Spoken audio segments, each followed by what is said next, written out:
guys? It's me, TruePowerIsMine, and this is TPIM. That's our live.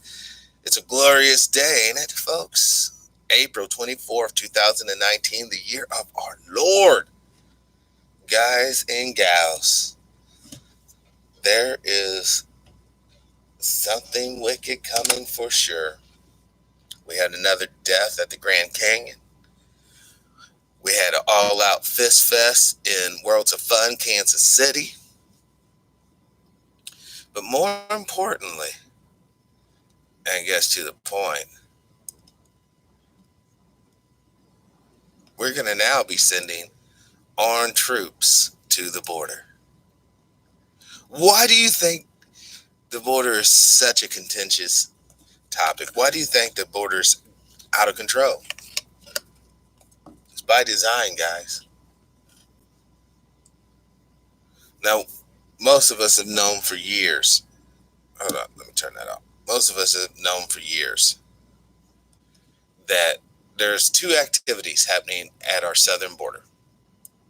One, smuggling in of contraband. I don't see it. It's so funny, contraband in a so-called free country where you're supposed to have liberties and freedom.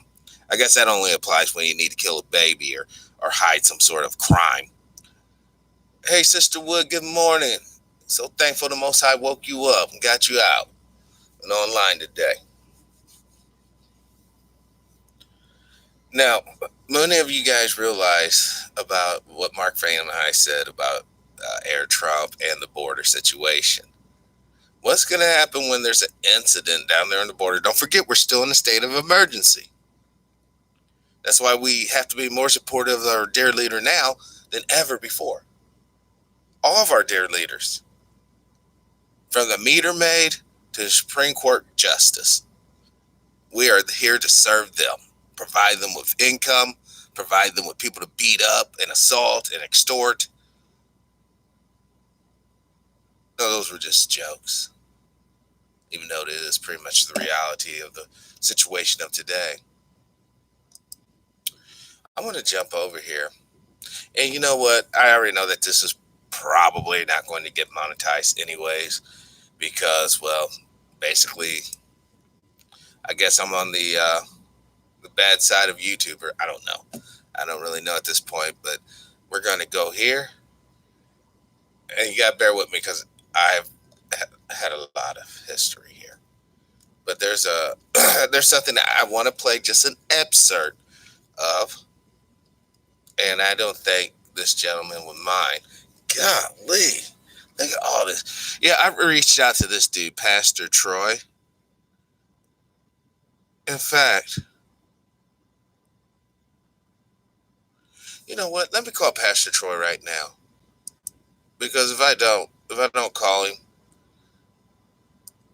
then I guarantee you it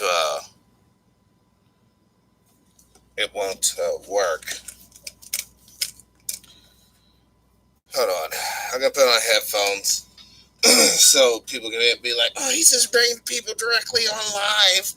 Oh, my God. We're going to get dude's phone number real quick off the video here. Hold on.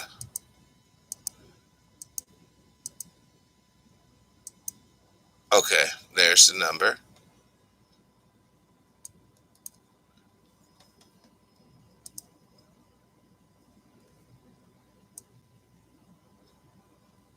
All right, hold on. Oh, shoot, where's all my stuff? Okay, I got it. You got to give me 1 second. Okay, all right.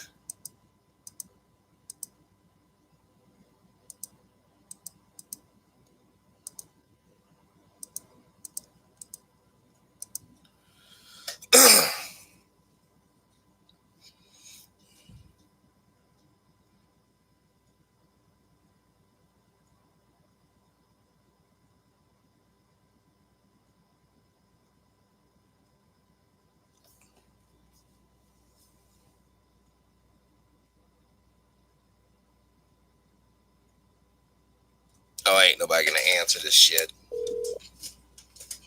Thank you for calling. This is Pastor Tony Smith. Sorry I missed your call.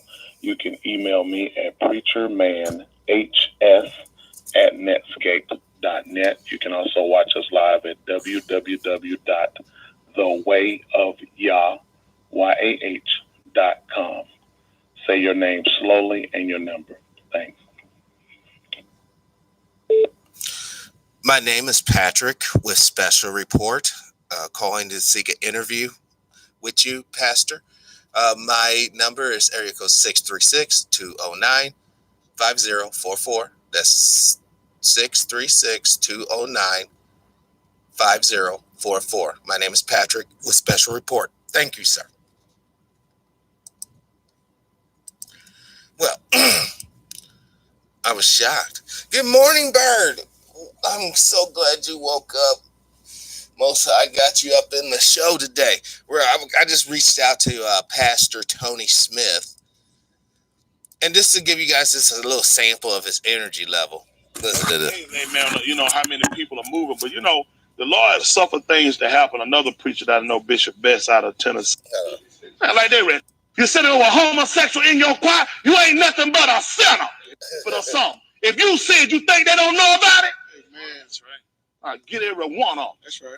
So then you got no sissy preachers in your pulpit. You setting up cussing in the church. You ain't nothing but a sinner. That's right. That's right. You got something with a store in your church. You sitting there with a homosexual in your choir. You ain't nothing but a sinner. Amen. You sit here with preachers in your administration, and you know that I'm molesting them kids in there, and you know they've been committing adultery. You won't put them down. You ain't nothing but a sinner. And everybody thought you ought to go to hell. They don't repent.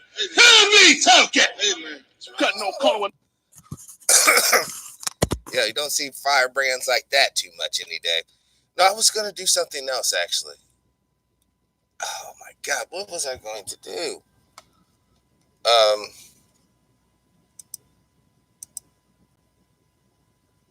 Oh, Brother Abdullah. Yes. That's what I was going to do. Okay, hold on. Where is... I'm sorry. You know, folks, I literally just woke up. Once again, I should have took time. Come on, what in the heck? What? Why is this taking so doggone long? Oh my gosh. Man, the internet's running extremely slow. If it's all choppy, I don't know what to say. All right, we're gonna call Coach up. I've been meaning to call him up for a minute.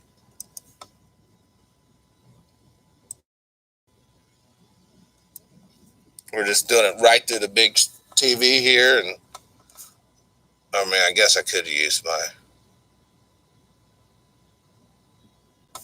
I guess I should have used my cell phone. Hold on, let me use my cell phone because that might cause too much juice to be taken from. Hold on, folks. But we can talk about anything else. Let's talk about something else while I'm getting this together. We can talk about whatever you two want to talk about. My internet's been dragging since yet. You know, Bird, this is the privilege of having net neutrality. You know, they're going to ensure that us little people stay out of the loop. You know, we've been getting too... Think about it. You can literally go on the internet and learn anything you want to learn about. You know, you don't have to take expensive college courses or listen to some BS professor spew their personal indoctrination. No, you can go, what the hell? Must be way up here. There it is. Okay. Damn, he might be asleep though. It might be late as fuck over there. Hey, does anyone happen to know what time it is in Saudi Arabia? Hold on, let me see what time it is in Saudi Arabia. What time is it in Saudi Arabia? Oh, it's only 5 p.m. That'd be cool. Hey, what's up, Brother Derek? It's been a minute since I seen you. Uh-oh. Oh, okay. I'm calling up Brother Abdullah over in Saudi Arabia. Get a little international chat going.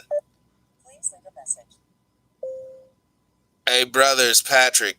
Just wanted to see if you had a few moments to come on the show.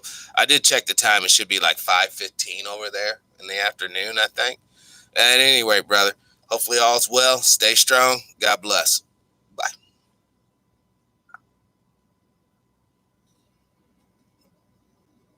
All right.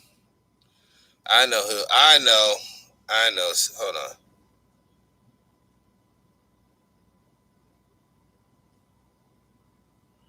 What is today? It's today. Today's not anything special.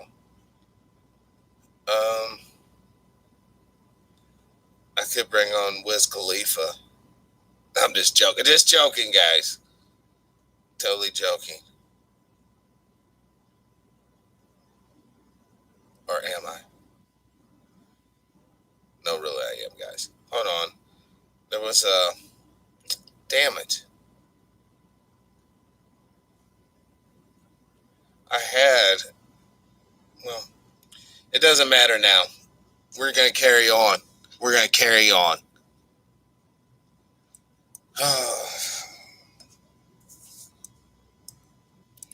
Operation Garden Plot. According to Wikipedia, Operation Garden Plot, the Department of Defense Civil Disturbance Plan, also known by its cryptonym Garden Plot, was a general U.S. Army and National Guard plan to respond to major domestic civil disturbances within the United States. Okay. Hold on, let me get this copy. I'm gonna throw this in the chat room. If you brought your Googles today, and you can follow me on your Google. Hold on. There we go.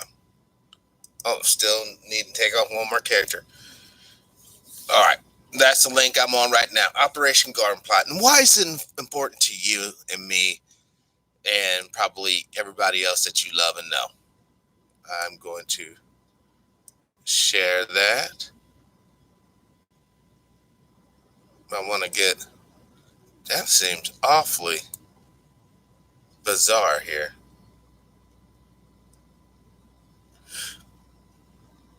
All right. Sorry about that. I'm adjusting out the TV so we all can see what is the heck is going on with this. I mean, now it's not even the internet. It's like my actual computer. Nah, sir. Welcome back to the show. Glad the Most High got you up. They're implementing mandatory vaccines. This will be the beginning of Rex 84. That brother is on it. Yes. Yes. What he said is true. And let's not forget, folks, vaccines companies are unsuable. That means you take the risk, your child gets hurt, injured, you can't even sue these pukes. And to show you just how far gone this whole country is. You're supposed to have freedom, right? Well, we know that we're not. Oh, that's where I was supposed to go. Oh my God, thank you. It's just not hit me. I was going somewhere else, and then I just happened to see Pastor Tony there. I was going somewhere else, man. I wanted everyone to hear this because this is deep. Hold on. My God, man, how many videos can a guy? Now, when I watch these videos, guys, this is an excessive amount. For one, I don't really watch the video. I kind of skim through it. So a lot of these videos were just skimmed through. Yes. That's a good question. What happened? Wait, what's taking so long for all this to happen? But really, if you really trip on it, Bird, uh, when you really trip on it, it's happening quite rapidly, man. You know, I mean, when you think about it, my God, dude, how far do I gotta go? When you think of, here it is. I think it should be. prisoners in the United States, in Atlanta, Savannah, New York. Hold on. They go beneath the poverty line, and nothing gonna happen for black folk. And so 30 years, even when I was with the Carter administration going around the country, you're not gonna progress. You're going backwards. You're going backwards.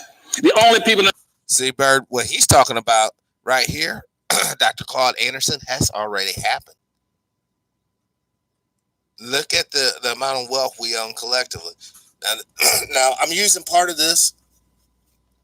I'm not gonna, I'm actually trying to reach out to Dr. Anderson to get him on the show. Very interested to hear what he has to say. But hold on, let's take excerpts. Blacks in America are progressing, or those who are locked into a vein called entertainers. If you're an entertainer, what you're telling white folk is that you are safe as a birth control pill. Ain't nothing gonna happen. You're not gonna do anything for black folk. If you're running with a ball, joking, telling jokes, singing, dancing, that's safe. White folk, that doesn't frighten white folk. They'll give you a television show. They'll put you on 10 television shows. They'll make you a host of a television show. They'll let you broadcast every sport event. As long as you don't address any issues dealing with black folk and the problems that black folk have. And so when you all see all these blacks on television, read about them in the newspaper, those blacks have been classified as being 20 times safer than the birth control pill. There ain't nothing gonna happen for black folk. And so this morning, I will let you know that you are not progressing. You're not progressing. And first and foremostly, social integration has failed. Get that through your head. Social integration has failed. As a matter of fact, you lost in social integration. You didn't gain anything. You lost everything you had. Any black person here in this auditorium today that's more than 50 years of age can tell you what you used to have. Now, yes, brother, I do know that he was a Marine Corps veteran. I want to get to the part where he's talking about the Constitution. Michigan was 48%, and Baltimore was 48%. As they gentrify, they're going to take all the public resources. And guess what the black leadership said? They sure is right. Here it is. Listen. 400 years ago. You're locked and boxed. You're locked and boxed. Now, here's what I'm going to tell you that nobody else tells you. You're locked and boxed because of the United States Constitution, the Bill of Rights, and the Declaration of Independence. You're locked and boxed. We got black leaders can't figure that out. You go read the Constitution and tell you straight up front what's going to happen to black folk. You're locked into it. That is a social construct that says in this country, that in the Constitution, which was approved in 1789, it says that this is a white nation. The first immigration law in 1791, spell it out. Now, I just saw this. We're going to listen to the rest of this. This is extremely important. Any of you folks that listens to Alex Jones or those cats like that, listen to what this man's saying. Listen to what Dr. Anderson say, and then apply it to whenever you hear them say, I want to go back to 1775. You better understand that and don't be bamboozled and swoozled.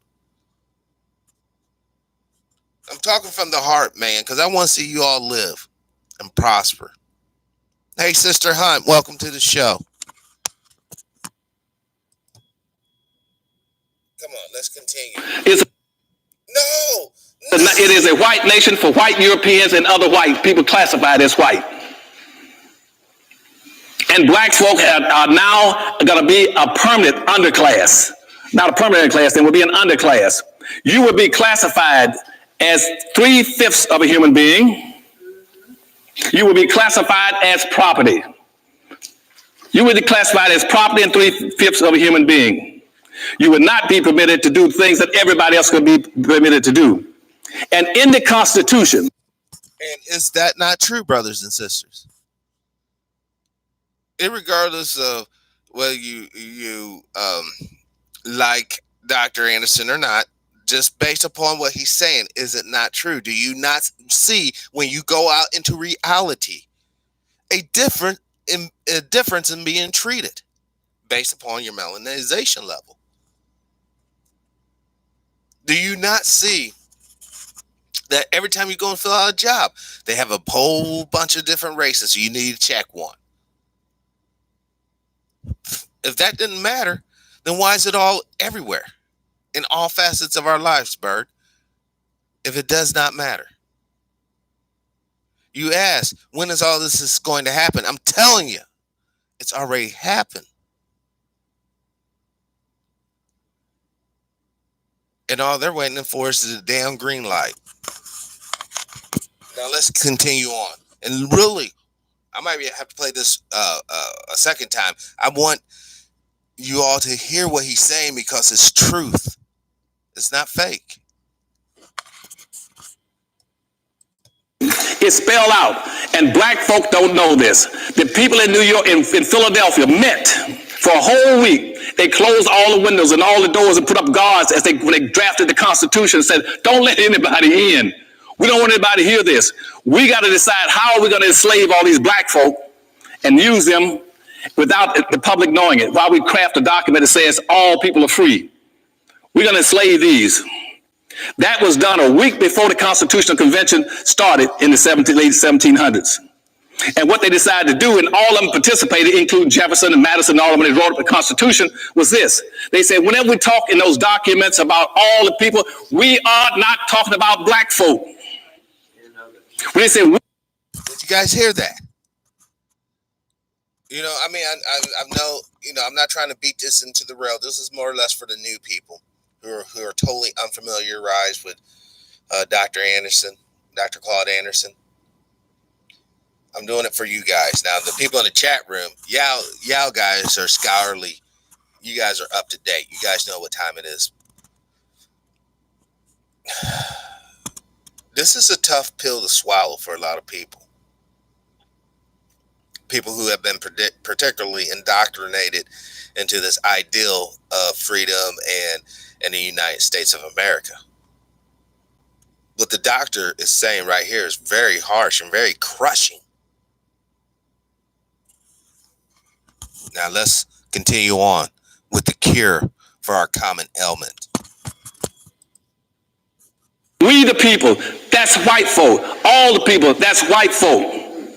When you talk about the black people, you use very broad and ambiguous terms that nobody can understand. They develop a code into the construct. The code was those people means blacks. Those who are abundant, black folk. Those who are indebted, black folk. They're unhappy lot, black folk. And you look to those documents, whenever it say use those terms, they were talking about black people. Whenever you use the very specific terms like we the people, all the people, you're talking about white people. And so when you read the document, it says that in this that all people have a right to life, liberty, and the pursuit of what? That's a lie. It wasn't happiness. It was property. It was property, and they changed it in the second writing. They demanded that it be changed from property, because black folk weren't in property. They were coming pursuing black folk. And they changed and put in happiness. Anybody got past a third grade education would have figured that out and say, well, hold a second. White folk aren't that dumb. Why would white folk go across the Atlantic Ocean on a 3-month voyage at the risk of their lives to come to the United States looking for happiness? They didn't come here looking for happiness. They came here looking for what they call the American dream. And so what I'm going to talk about now is to clear up all the debris and all the garbage, because you all cannot save yourselves unless you get rid of all the garbage off the table, get rid of all the trash. There it is. It's time to clean our minds, y'all. If we're serious about this. Now, if we're not serious about it, then F it. Let me just shut up. Let's put our heads collectively back in the sand. And then let's wait for these little evil bastards to put a little organization together to come and get us. Yes, it is called Exceptional Peoples. Which we are. We're loving. We're loyal. We're kind. We're intelligent. We're trustworthy. We're spiritual.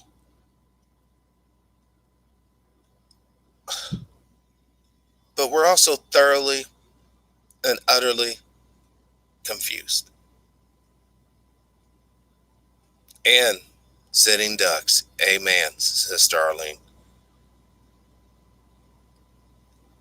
How many people know about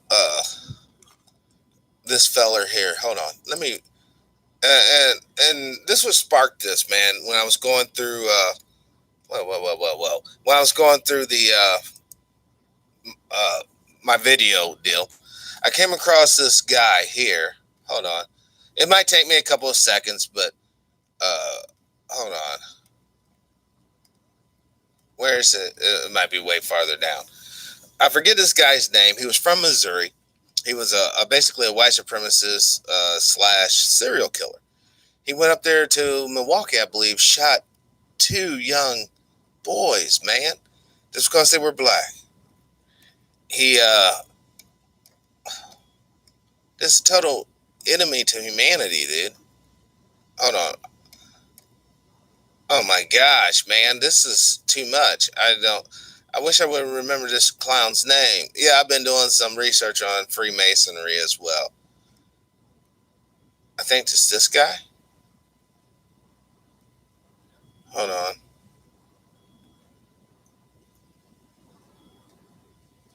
I think it's this guy.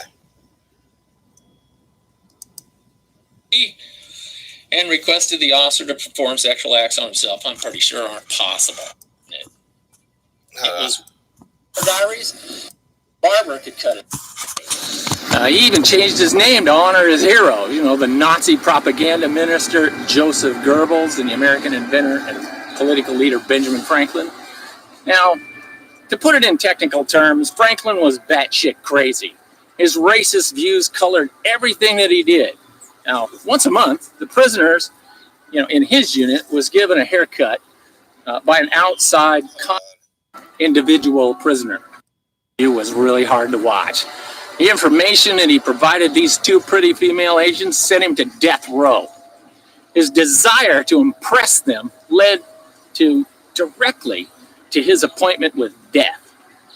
I and my fellow guards gave them the map to Franklin's mind that led to the best possible plans to make Franklin eager to confess his horrific crimes to these 2 pretty white ladies. I hear that Franklin found Jesus and repented before he died. He said he was sorry for his crimes and it was all wrong, and he even tried to convince the judicial system that he was too crazy to be put to death. Even Larry Flint, the guy put in a wheelchair for life, tried to get the execution stopped. None of it did any good. 5 grams of barbiturates injected into old Franklin's arm by the state of Missouri peacefully sent Franklin into a sleep, and he'll never wake up. And unfortunately, I believe a lot of us will never wake up. Now, let me get back to Dr. In the United States, in Atlanta, Savannah, New York, Pittsburgh, Philadelphia, Buffalo, over 50% of all the prisoners were blacks, and you only had about 207,000 blacks who were free. Yet you made up over 50% of all the prisoners. You now still make up over 51% of all the prisoners in the United States. So you're not progressing any place. Now, all this means what to us? It means that black folk don't have the wherewithal to be a competitive people. To be a competitive people, the first thing you must do is have some wealth. You must have some wealth. And you came out of slavery in 1860. And this is where he's about ready to break it down. As far as, this is the reason why the reparation issue is like that bitter wound in the side that will not heal up. If we're going to continue to stay underneath the doctrine of unfair distribution of wealth, designed by the writers of the Constitution, enforced by the citizenry of the nation. Hey, Queen, welcome to the show. Brother Murder, welcome to the show, both you two. Glad the Most High woke you both up. Then we had to start getting serious about what it means to be a citizen. Because what the doctor's saying here, it's not very pretty. You had 1/2 of 1% of the nation's wealth, the richest nation on the earth. You still have 1/2 of 1%. It is wealth power that dictates your opportunities in our society. It is wealth power that teaches you what you can do and what you can't do. Forget about civil rights and social integration. You try going down to the Ritz-Carlton tonight and tell them, I want one of those $1,000 room nights, one of those hotel rooms tonight. Give me $1,000 room. And I want lobster and everything, every 20 minutes of steaks, filet mignons. And they say, how are you going to pay for it? You say, I'm going to pay for it through civil rights and social integration. And they'll probably throw you off the top floor of the building. What decides your opportunity in the society is what you own and control. That's the bottom line of it. Now, what's happening in all areas? And what collectively do we own and control? Nice, sir. I challenge you. Go to whatever major city you're near. I don't know what big city you're near, but I guarantee you, if you go down to that downtown area and you look at all the big skyscrapers, I guarantee you, none of them are owned by us. They decided to make me a criminal. Yes, Queen, a long, long time ago. Let's check out more of what the doctor has to say. Urban cities across America is that you got a process in place right now in urban redevelopment. They're using 5 techniques that totally wipe you out. One is called gentrification. They're going into all these major cities that used to be majority black populated cities, and they are erasing you. In places like Detroit, Michigan, New York, Boston, Washington, D.C. Washington, D.C. used to be the chocolate city. When I went there with President Carter in 1976, at that time, Washington, D.C. was 78% black. Now it's down to about 42% black. Chocolate City is gone. Detroit, Michigan is going to be totally wiped out by immigrants pouring into the society. Since 1970 up to now, we've had 45 million immigrants coming to the United States. They came in over you, and they're displacing you. Now,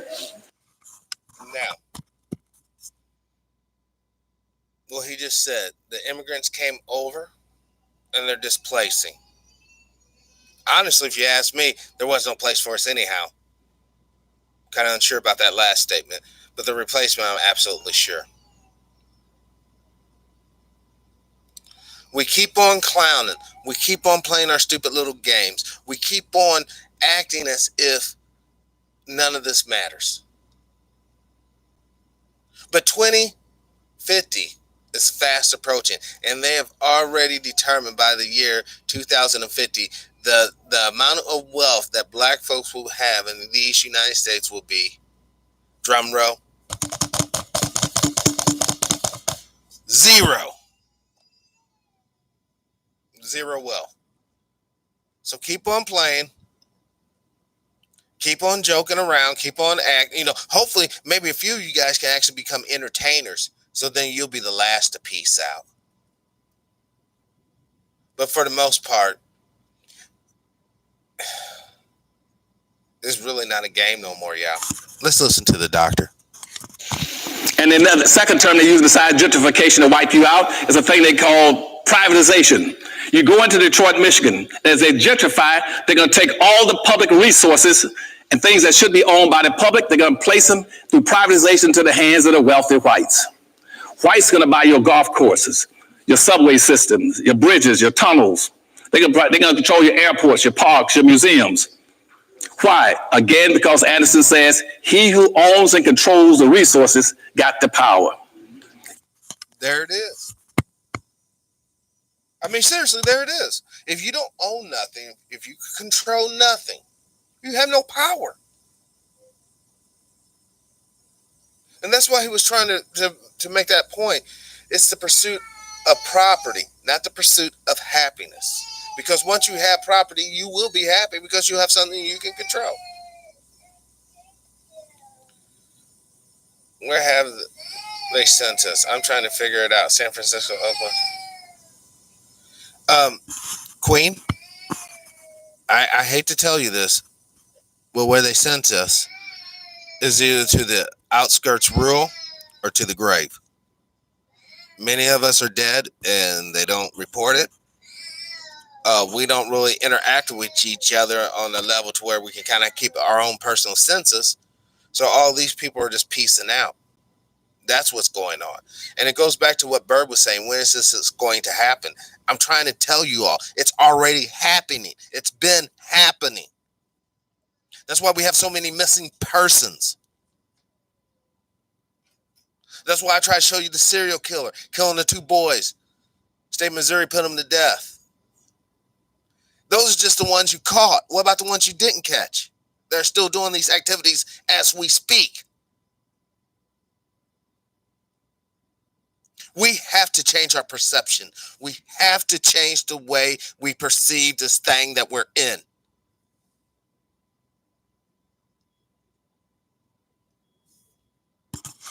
Yes, and what he's talking about is how the Native Americans did it. They got reservations. They are protected people. You go down to the reservation with your little guns and trying to kill one of them, they'll take you out. But you can go to any ghetto at night, put a little shoe polish on your hands and face, look like a brother, start killing people, and everyone's thinking it's us killing ourselves. Let's listen to Dr. Moore. If you own and control nothing, you are totally, absolutely useless and expendable. Useless eater. And that's why nothing has changed for us, because we don't understand the system of gentrification and privatization. The other thing they're using to wipe you out in those cities is called metropolitan forms of government. Where now they're going to do regional form of government, which means that the whites in the suburbs can come into those black cities and set up some kind of consortium to control what goes on inside those cities so they can extract the resources out of them. Another concept they use in those cities is called cool cities, which says cool cities mean bring in the gays and let them replace black folk. And so, that's the 4th scheme they use on you. And in Detroit, Michigan, use that as an example again. The governor there has already set up in movement a system where he wants to go to the president of the United States, Obama, and ask him for a green card system where he can start importing Chinese from China to make Detroit, Michigan, the biggest Chinatown in the United States. Even though that city had a 90% black population, they're going to bury blacks in Detroit, Michigan, underneath Asians coming into Detroit. And already in Detroit, Michigan, in Dearborn, right on the outskirts of Detroit, Arabs own 90%. 90% of all the businesses in the city of Detroit are owned by Arabs. Arabs and 90% black population must go to the Arabs to get what they want. And that's about the same way in St. Louis, Missouri as well. Arabs control a lot of the businesses in the predominantly black areas. In terms of food, medicine, clothing, because they own out of the gas stations. You got 146 gas stations. Well, Bird, in the afterlife, I doubt where anyone's either black nor white. I mean, the skin that you're in now is not forever. It's really not. You'll be in spiritual form. And I basically believe that when you get to that point, Bird, none of this is going to matter. You're not going to care about anything that really happened here. No, I want to do this now because I want the human beings who follow me not to deal with this bullshit, not to deal with this hate, not to deal with this conspiracy to kill. Because I'm telling you, once I leave this mud ball, it's peace out, dude. Y'all can do whatever you want. But as long as I'm here, I'm going to be putting forth the good foot. Yes, what Sister Hunt just said, Flint water. Another way of getting people out of there. Nah, sir, they own Silicon Valley. And as we all know, Department of Homeland Security is about ready to put up facial scanners all throughout the country. Like I said, there is going to be nowhere to run. You're not going to be able to run from what's coming. And you know what? If you're not righteous, you don't have no desire to be righteous, you know what? Cool. I have nothing against you, yo. But when this pain that's coming down your way, after, all of us who are trying to be righteous and trying to promote it, after we're totally pieced out, I hope you guys all live forever. I hope you all live forever here on this earth in your little modified bodies with your little tech. I hope you really stay here forever, because this is what you deserve.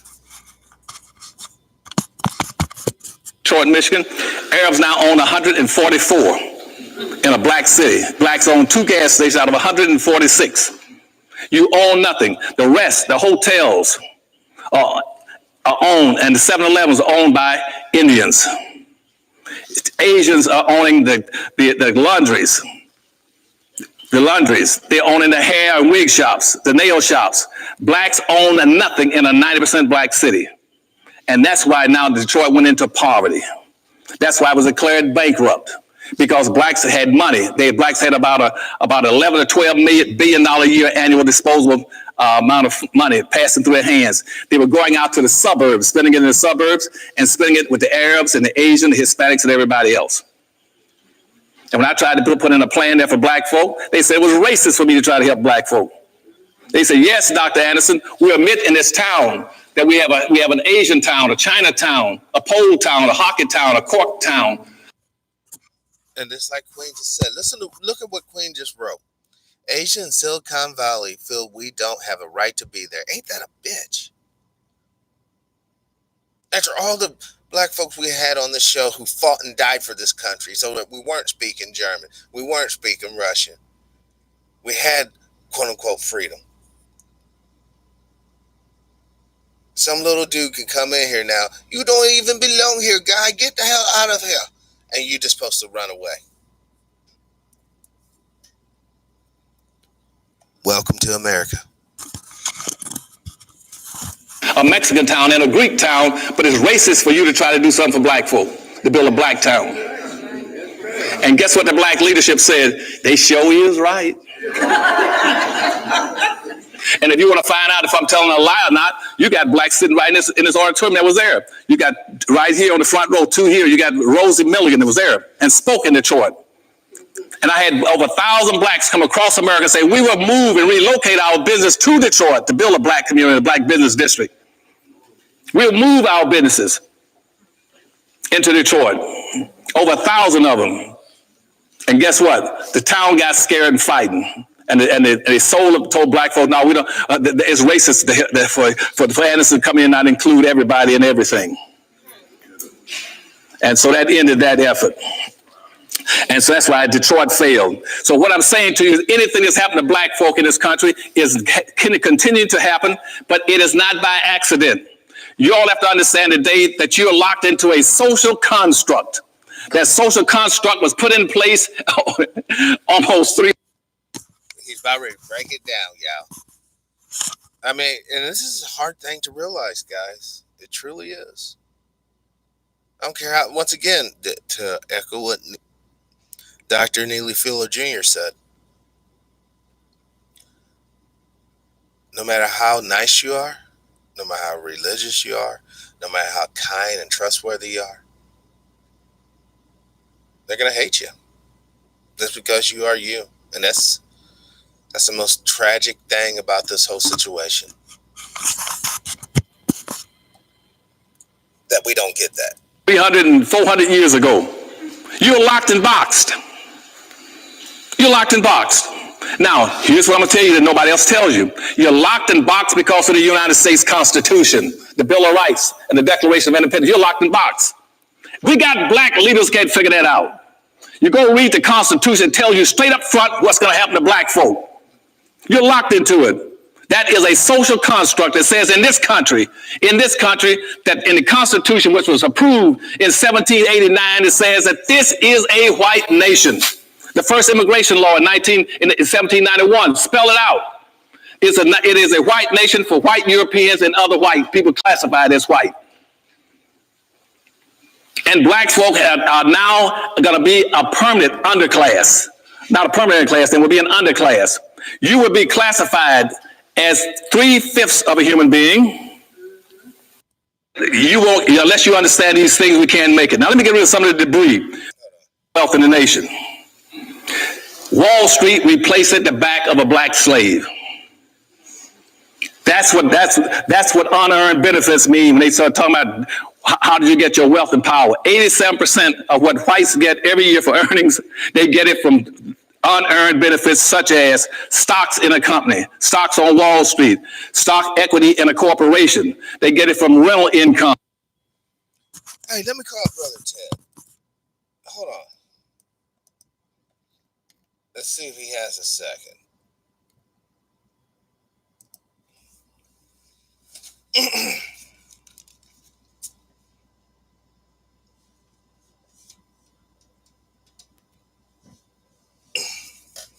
on.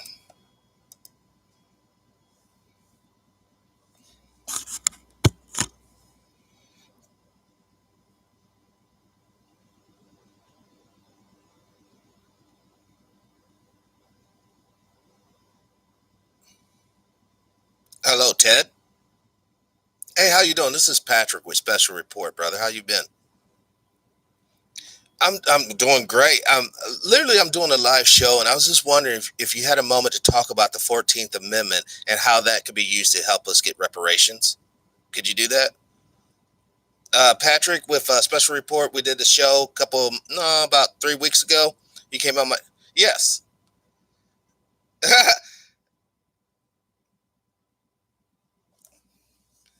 Yes.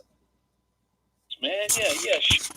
Want to do this? Yes, I got you on the line. Hey, everybody. I got Brother Ted Hayes on the line, and he's going to talk to us about the 14th Amendment and how we can use this for true economic empowerment. You go ahead, Ted. Well, first of all, are you hearing me? Yeah, we hear you loud and clear. Because I'm getting a feed. Oh, you're getting a feedback? Yeah. Okay, that's because. Let me try this. How's this? That's fine. That's good for you. All right.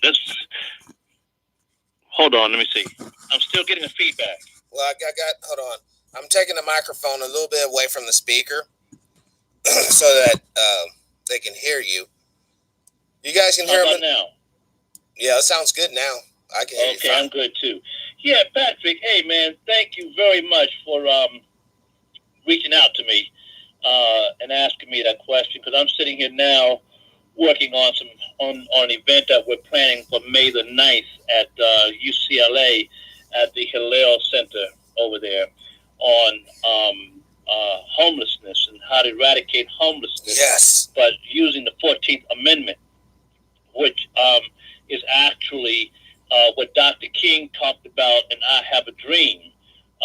Right in the very beginning of I Have a Dream, he talks about the promissory note to address the 245 years of chattel slavery that our people went through, and then another 99 years of Jim Crow black code legislation against us. And he said that we must take the promissory note and go to the Bank of Justice to cash it. Well, unfortunately, since that time, we as a people have never really fully understood that, nor have we therefore been able to apply that promissory note to our needs in the United States of America. Right. So I'm working on that now, and May the 9th, we're going to be live streaming my statements from Hillel at 7:30 Pacific Coast time. So yeah, I'm sitting here working on that very issue right now, and I spent some time with a young lady yesterday discussing this matter. People getting more and more interested in what the 14th Amendment actually means to us as a people. Yeah, I think the reason why is because people are getting more and more desperate. You know, it's getting really hard out here for a lot of folks. And you know, folks, sometimes the way human beings are, if you look down through history, we tend to be lazy. We tend to not be progressive or forward thinking until we find ourselves in a corner and in trouble with boots about to go up our butt. And that's not a criticism. It's just an analysis of reality of who we are as human beings. And then when we get desperate, that's when we get up and we become creative. As they say, necessity is the mother of invention. Yes. now, Brother Ted, I have a question. Is it too late for us collectively as Black folks to kind of take the Native Americans route to this, claiming that we should be a protected people, we should get land appropriated to us so that we can kind of build our own situation and actually have armed guards protecting us from people who want to do us harm? You know, we have to be cautious as a people to not relate so much with other people's struggles, because they, you know, when you go to the hospital for an ailment, you don't take other people's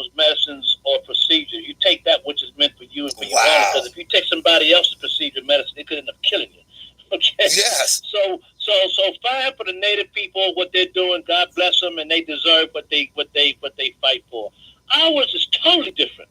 Ours is based in the Constitution of the United States government, which is the highest law of this land. Whether you like America or not, or whatever your racial preferences and so forth, the fact of the matter is you are in the United States of America. Now, what the United States of America recognized was that it had been a part of a grievous mistreatment of fellow human beings.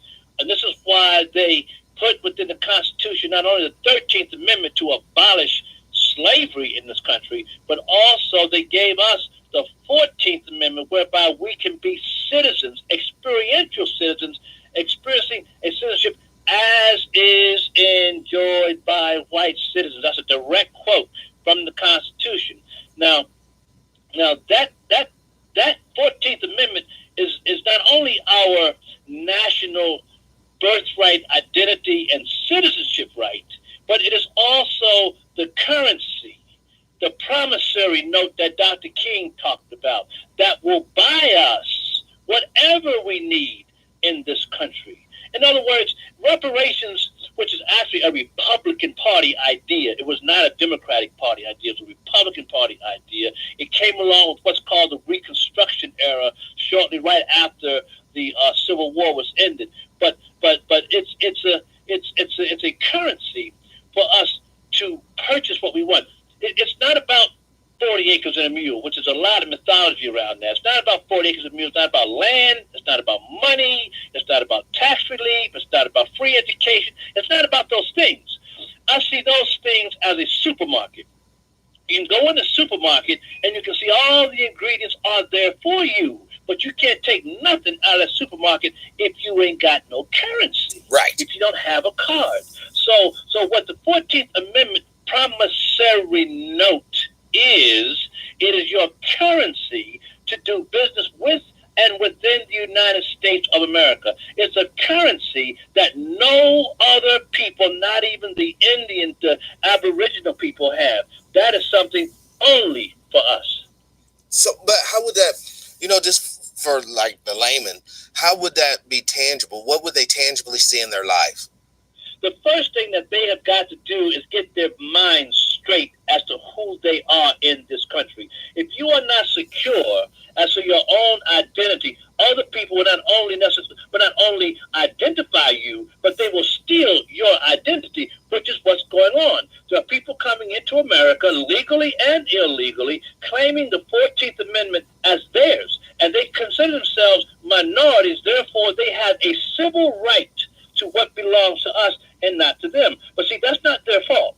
That's our fault, because we've never really been able to embrace our identity in this country. And so the first thing you must do, folks, is you must study the information, learn what this currency is. Once you understand the currency and feel it in your soul, that's when you begin to apply it to your various circumstances, whether you're in school, having a problem with your high school, or having a problem with your college, university, or on your job, or in court, or whatever your transactions are in America. When you go with that badge of honor, I am a 14th Amendment U.S. citizen, you got juice right off the top. It rings the bell. See, the powers that be, they know we have this, but they also know that we don't know. Right. that we have this. We die for the lack of knowledge. We suffer for the lack of knowledge. Says, my people are destroyed for a lack of knowledge. And I've heard also somewhere where it says knowledge is power, not money. Knowledge is power. Yes. But see, they got us wrapped up in this, money thing, man. Well, they do. This material thing. They do. And you have actual real life experience, because if you don't have the material thing, you don't have the money thing, you will inevitably get the homeless thing. Exactly. And see, the reason we have the homeless thing, folks, do some research on this, but you'll find that we so-called black people in the United States of America, we are only about maybe 12% of the general population, right? But yet, when it comes to homelessness, we are over 60%. And that's primarily in the urban centers where most black people live. Now, here in Los Angeles, which is the national capital of homelessness, y'all can come out here and visit when you get a chance to see what's going on over here. But here in LA County, we are only 8% of the general population.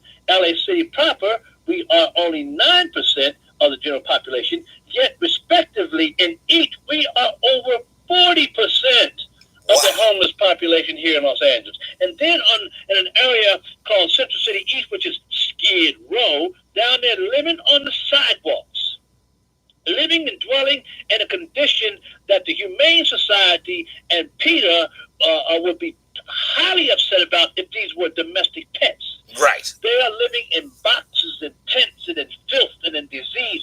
90% of those people are black men, followed by black women and their children. Then there is a mix, a multicultural mix of other people. 90% black men, half of them are parolees.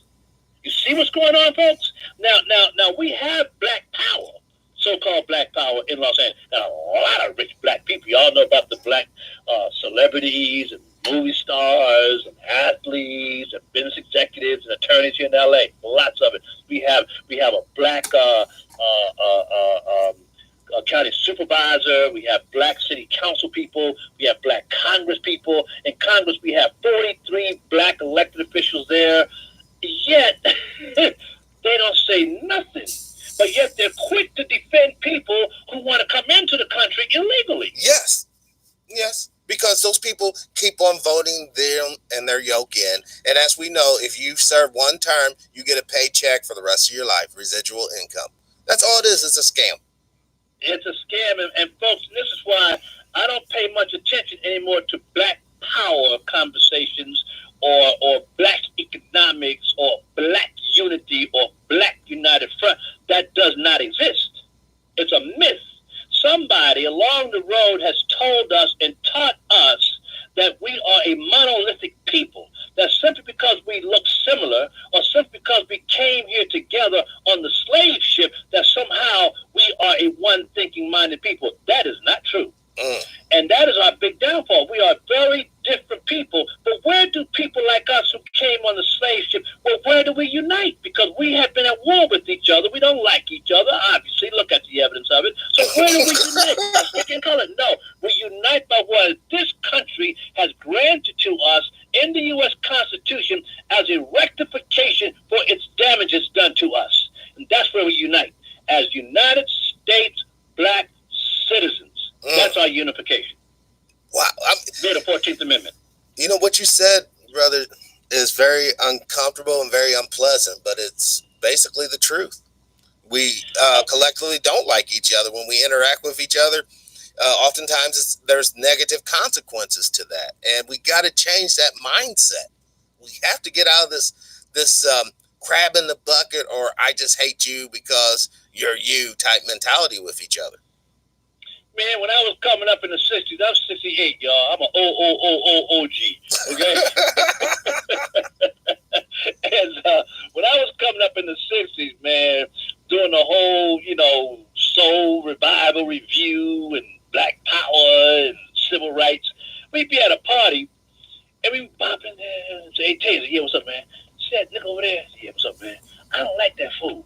And I go, why not? I don't know. There's something about that nigga I just don't like. And before the night's over, I'm going to peel his MF and cap. And guess what happens? Before the night's over, the brother gets his cap peeled. Oh, man. See, and that's what's destroying our numbers.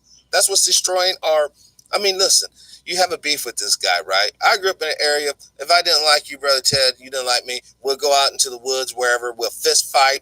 After that's, whoever wins, shake hands, go on about our business. You know, what happens when you lose, you get a gun, you come back and you kill me. I lose, I get a gun, I come back and kill you. You see how that destroys us both in a way. And the one who survives the gunfight, guess where he goes? Yeah, yes. He goes to chattel slavery. Wow. Yes, and that's the legacy of the 13th Amendment. Slavery was indeed abolished except for punishment for crime. Part 2, that's it right there. The 13th Amendment, Part 1 is slavery in America is abolished. Part 2 is except if you commit a crime. Now, here's my Part 3. Anyone who has been forced into a condition whereby they have to commit crimes to survive. Let's take, for example, the homeless black men and women who are living on the sidewalks and streets of Los Angeles and around the country. They are outlaws by their very existence. Why? Because they are living because they are violating the codes of public health and safety. Therefore, subject to arrest at any moment. Wow. So here they are out there, then they got to steal or do whatever they need to do to survive. And when they get caught and they put in the system, they lose their rights, and into Part 2 of the 13th Amendment they are now slaves again. But see, that's by design. Yes. That's all by design. But you know what, though? The hope in that is the power that we have been given. Now, let us utilize that power to get ourselves out of those conditions whereby we commit these crimes. But see, y'all follow me? I follow you, brother, but the issue that we have, though, it's not like these thoughts haven't been thought of before. There's still an element or a vanguard of racists and gatekeepers to ensure that you stay in economic destitution or desperation. But see, I'm not concerned about the conspirators. I'm not concerned about the white man. I'm talking about other black folks too. You got black folks who are gatekeepers. Those are the worst. Okay, they're the worst. Because now you got to remember something, folks. Do your own research. Go wiki, whatever you call it. WikiLeaks. Yeah, Wikipedia. Yeah. Go to Wikipedia and go to the library. Go to Congress, U.S. Congress library. Just go to Africa if you need to and look at their library books. And what you'll find out is that the white man, the Europeans, i.e. the Portuguese, the Spaniards, the British, etc., the white man did not invade Africa and steal us. That's a misnomer. It's a lie. What they did was they purchased us. They purchased us from somebody. They didn't purchase us from white folks. They purchased us from black merchants in Africa, slave merchants, and from Muslim merchants in Africa. Well, how did that happen? Well, we was gang banging and set tripping with each other. In fact, folks, we didn't even know we were black skinned until we were brought and chained to the beach. We saw white folks. We didn't know we was black. Had nothing to do. Our warfare had nothing to do with our skin color. Brothers as black can be was killing one another, just like today. We holler at non-black people, Black Lives Matter, but look at how we take off on each other in warlike statistics. You see, here's something we have to do, my brothers and sisters. We got to stop looking at the white man. We got to start having a conversation with ourselves as a diverse group of people who have been in slavery together. That is our unifying point. But we must ask ourselves, why? How did we do this to ourselves? And we have got to then reparate. We have got to apologize to each other for what our ancestors did to one another. Once we do that, we get a different mindset. That's where it starts. It's all in the head. And we must confess to God that we have been set tripping on one another and that we have been hating one another when God told us to love one another. Instead, we murdered one another. We got to admit that. And then we got to admit that we have been perpetrating a fraud, blaming white people for what they did to us. No, we did this to ourselves. They wrongly took advantage of our weakened state. And of course, now they're paying for it and will continue to pay for it until they make the full reparations. But that cannot happen, folks, until we get our act together straight with God and with one another. No, this is a harder question, Brother Ted. And this goes back, kind of segue into what was happening in Germany with the Jews and how they got dealt with. Now, since you work so closely with the homeless, is there a feeling that there's like a group of people or maybe individuals out there that are actively preying on homeless people, meaning that they're actively going out and killing these folks just for them being homeless? Yeah, that has always been those few people who do that. But I'm more concerned about a greater thing that's coming to the country, and I'm afraid I'm concerned that the people, for example, here in LA, the voters here voted for a proposition called HHH, which gave $2 billion to help the homeless get off the streets, etc. Well, they've done nothing. Things have gotten worse since. Now, I've been listening to their emails. I talk to them. I stay in a liberal, very liberal Democrat community, and when I listen to these people talk, a lot of them are talking like these are bums, these are drug addicts, these are criminals. We need to run them out of the town. We need to put them away. And I'm concerned that at some point, out of the fear of public health and safety threat, that they're going to vote measures that are draconian, that are going to say, pick these people up en masse, put them on closed military bases, put the Salvation Army over them, make them work, give them a little stipend, but keep them off our streets for public health and safety reasons. You talking about putting them in internment camps? That's fascism. The day that happens, you can kiss the United States Republic goodbye. The American experiment will be officially over. Hold on, I want to go back to that, Brother Hayes. What you're talking about is what I've been saying all along. You're talking about literally putting people in internment camps due to economic deficiencies that they are manifesting in reality due to their homelessness, right? Yes, that's what I'm talking about. When they put our Jewish brothers and sisters in the concentration camps, they had over the gate Abba Makfry, which means work will set you free. Stop. Stop. We laugh, but that's what it was all about. So they worked them people to death. And that's their freedom. Death. And that's their freedom. They're going to free you up. Free at last. Free at last. Thank God Almighty, I'm free at last. That's what they're thinking.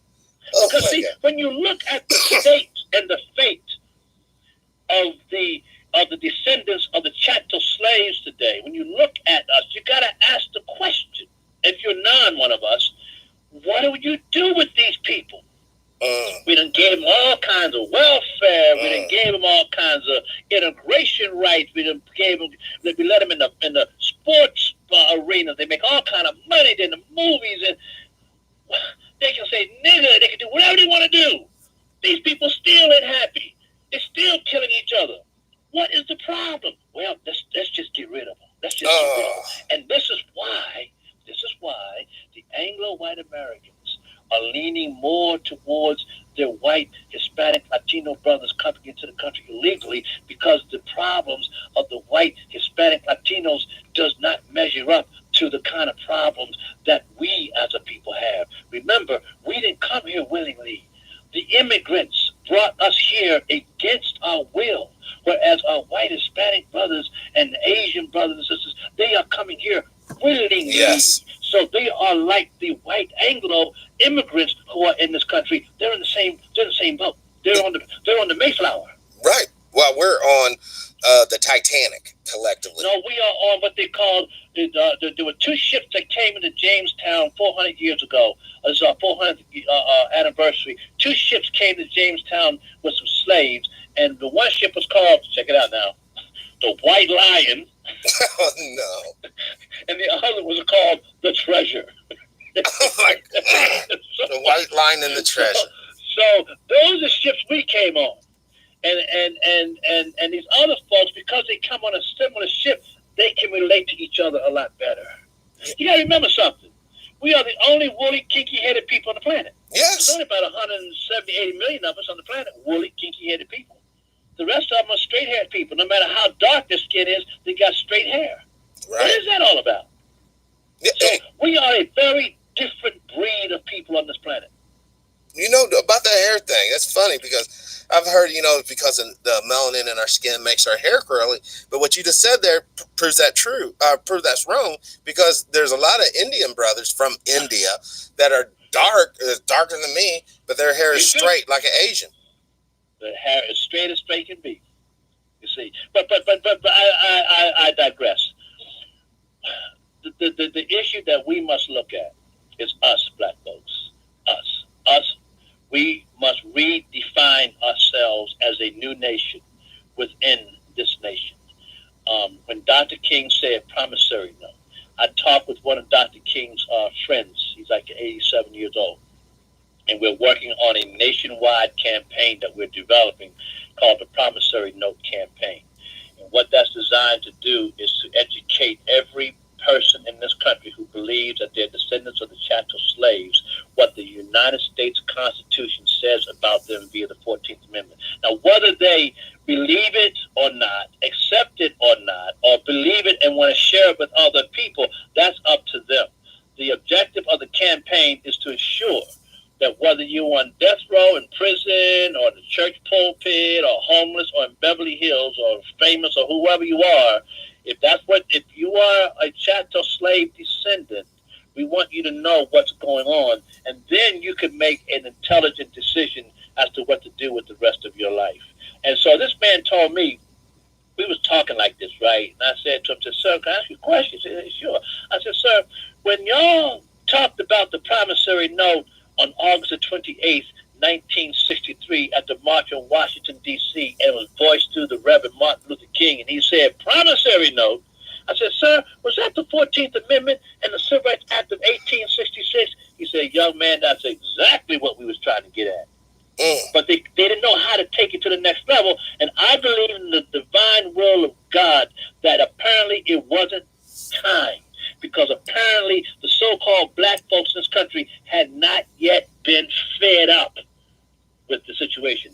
Now we are. And the corpus delicti, the body of evidence that the time is here, is a fact that in this United States of America, we, the people upon whose back this nation of immigrants is built, are homeless in a completely overwhelming, disproportionate fashion. That's an omen to them, and it's an omen primarily to us that it's time now to get that promissory note check and cash that bug at the Bank of Justice. And I think the president that's in the White House right now, that's the best cat to get to sign the check. So you actually feel as if Trump would be open, or at least will allow for the implementation of the reparations? Because I had a revelation the other day, and basically, if the black issue isn't dealt with, man, obviously this country's going to burn and fry, because the hypocrisy will be too deep at that point. I'm sorry, you broke up, sir. Oh, like I had a revelation the other day that if the reparation issue with black folks pertaining to these United States is not rectified, the hypocrisy of that reality would be too much for like the soft power of this nation to, in other words, the rest of the world is getting to the point to where they're starting to view the United States as a dangerous element, not a liberating element in the world. I tend to agree, because a few years ago, when the Iranian president, former president Ahmed Ahmadinejad, I don't care that much for the dude, right? But nevertheless, though, twice he did this at the United Nations General Assembly. He said, now remember, I consider myself a Jew, all right, but so I'm not being antagonistic here. But this is what the man said. He said, Iran will, with the day that the United States, Canada, and the European nations acknowledge what you have done to black people in your country, that is the day that we will acknowledge the Jewish Holocaust in Europe.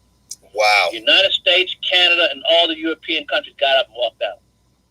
Because they're not. And I have told them, you cannot go around the country, Secretary of State, telling other countries, Kim Jong-un, Iran, whatever caliphates are out there, you cannot tell these people how to treat their citizens in their own country when you got this in yours, and your country is built on the back of slaves. You will not have a strong military. You will not have people going into space. You will not have satellites. You will not have the internet. You will not have nothing. There'd be no Israel. Right. If it wasn't for the United States, and the United States would not exist without chattel slavery. That is now and forevermore. And that's part of the consciousness, black folks. Y'all got to get out there. You got to start lifting your head up and realizing who you are. Take pride. in this suffering that our ancestors went through. They talk about a proud immigrant heritage. Well, brother, sister, take pride in your chattel slave heritage, because be no immigrant heritage without the chattel slave heritage. Here's one more for you, y'all. Check this out. Check this out. Check this out. Be kind and be wise when you address people on this. Because I did it once to Condoleezza Rice in the White House during a White House forum session. I called her out on this. And it was done in a very nice way. She admitted. she admitted, yeah, you're right, brother. And what it was is this, y'all. When they say America is a nation of immigrants, that's a lie. America, United States, is not a nation of immigrants. The real truth of the matter is the United States is a nation of immigrants built on the back of chattel slaves. I asked Condoleezza Rice. She had just finished making her speech. She says, any questions? So I jumped up, raised my hand, because the room groaned because they knew who I was and what I was about to say. They knew I was going to do something crazy. So I got up, I said, Dr. Rice, we all love you, respect you, and we honor you. In fact, I'm your black knight in shining armor. And she smiled, everybody laughed, so it broke the ice. I said, but however, you and President Bush and other people have all been saying that America is a nation of immigrants. If America is a nation of immigrants, who are you, my sister? Who am I? And who are these 70 black people up here in this room? Wow. We are not immigrants. We didn't have to come here.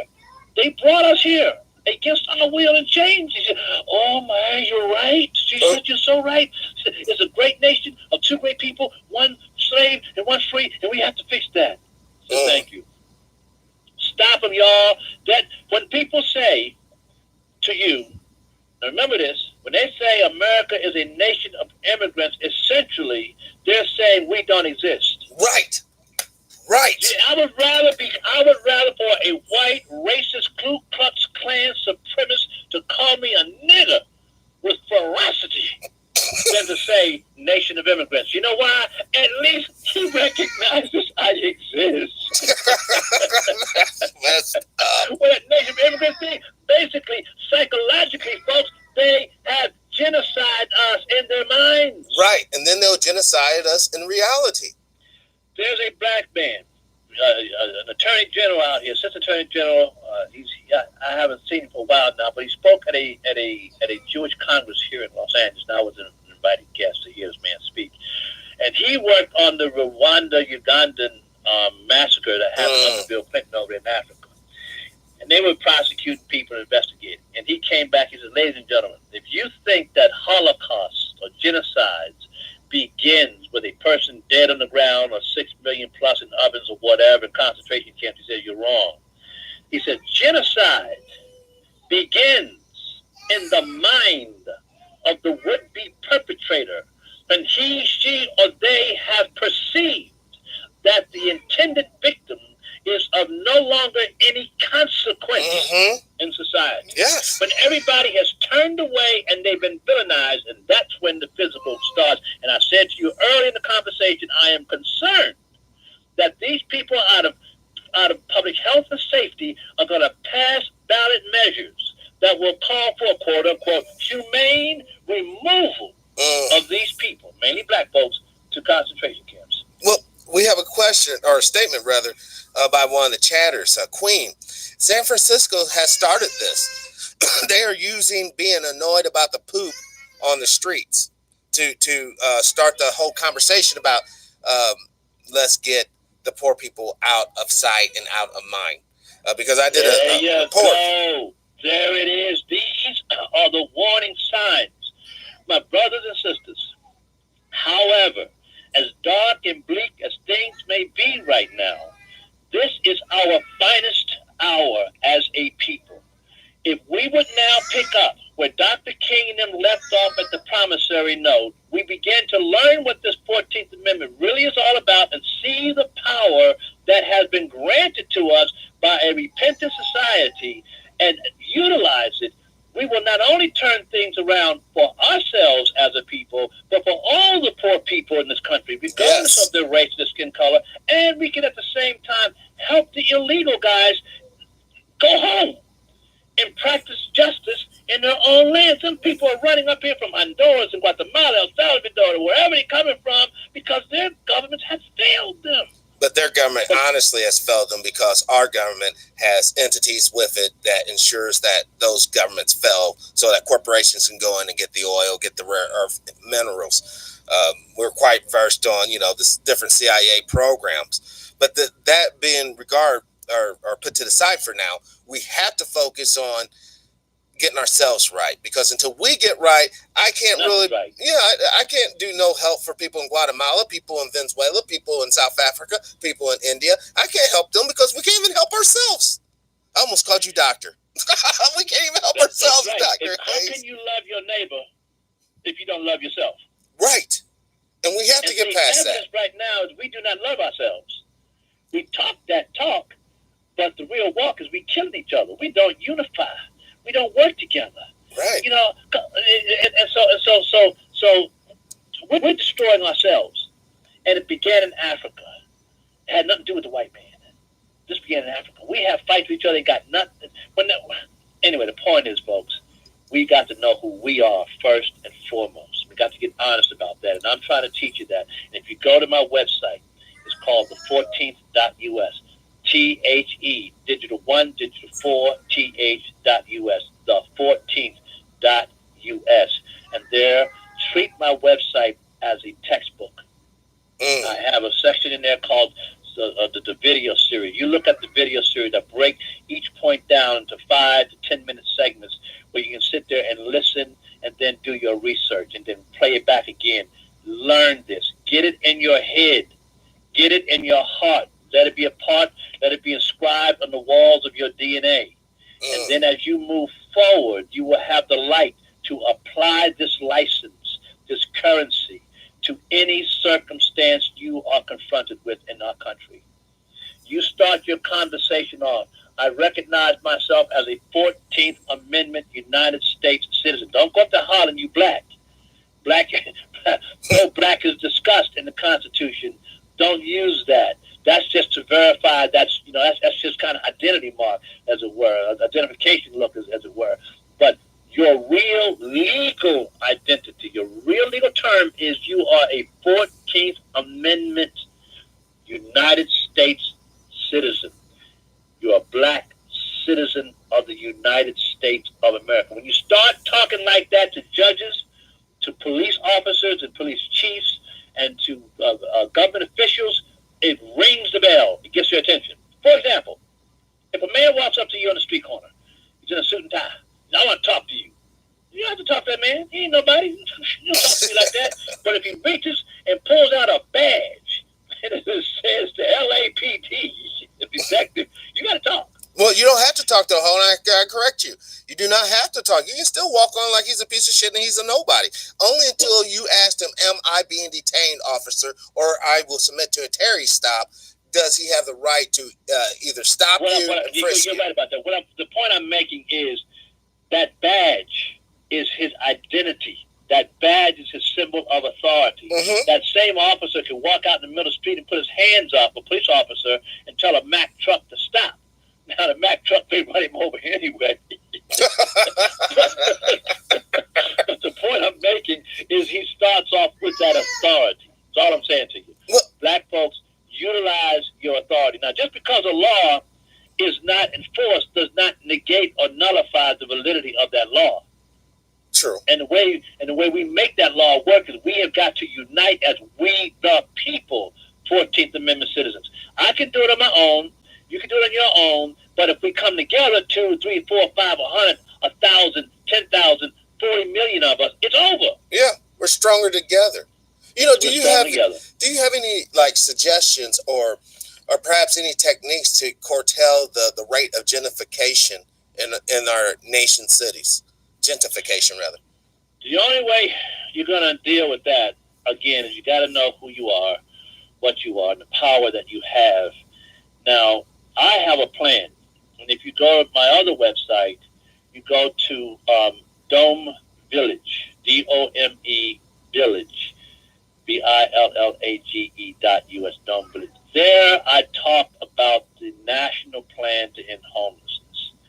One of the things that we are working on, so closed military bases, back in 1988, when most of y'all were little kids or maybe you weren't even born yet, looking down the road, seeing gentrification coming, and recognizing that we, the poor and working people, have nowhere to go. There's a whole lot of land in this country. There's a whole lot of closed military bases with all the infrastructure that's already there. So what we did in 1988, my activists from Justiceville, we hitchhiked to Washington, D.C., and we spoke to both aisles of Congress. All the other advocates went there looking for money. We told the government, we don't want your money. We don't want to burden the taxpayers. We said, well, what do you want? We said, we want any and all federal surplus property, any and all federal surplus property, including closed military bases for homeless purposes. You know, it passed. Y'all go look up Article 5, look up Article 5, Section 8 of the Stewart McKinney hyphen Vento Act, Homeless Act. Stewart McKinney hyphen Vento Homeless Act. Article 5, Section 8. That law is still in effect. Now, what happened since this time, the activists in this country, who are basically white, Anglo-white socialists, they looked at what my plan was, and they recognized I was going to end sidewalk homeless encampment through this process of getting land, not just for homeless people, but for poor people, for working class people, for professionals who are sick and tired of the rat race of America, to build new 21st century communities without all the dirt of the past communities, right? Yes. Well, they sabotaged that, and they have kept it quiet and have pushed me into a corner, thought they had me all shut down. And what has happened now is corporations, universities, and business associations are starting to take over this land because the homeless are not stepping up to it. Here's your 40 acres and a mule. You got more than 40 acres and a mule.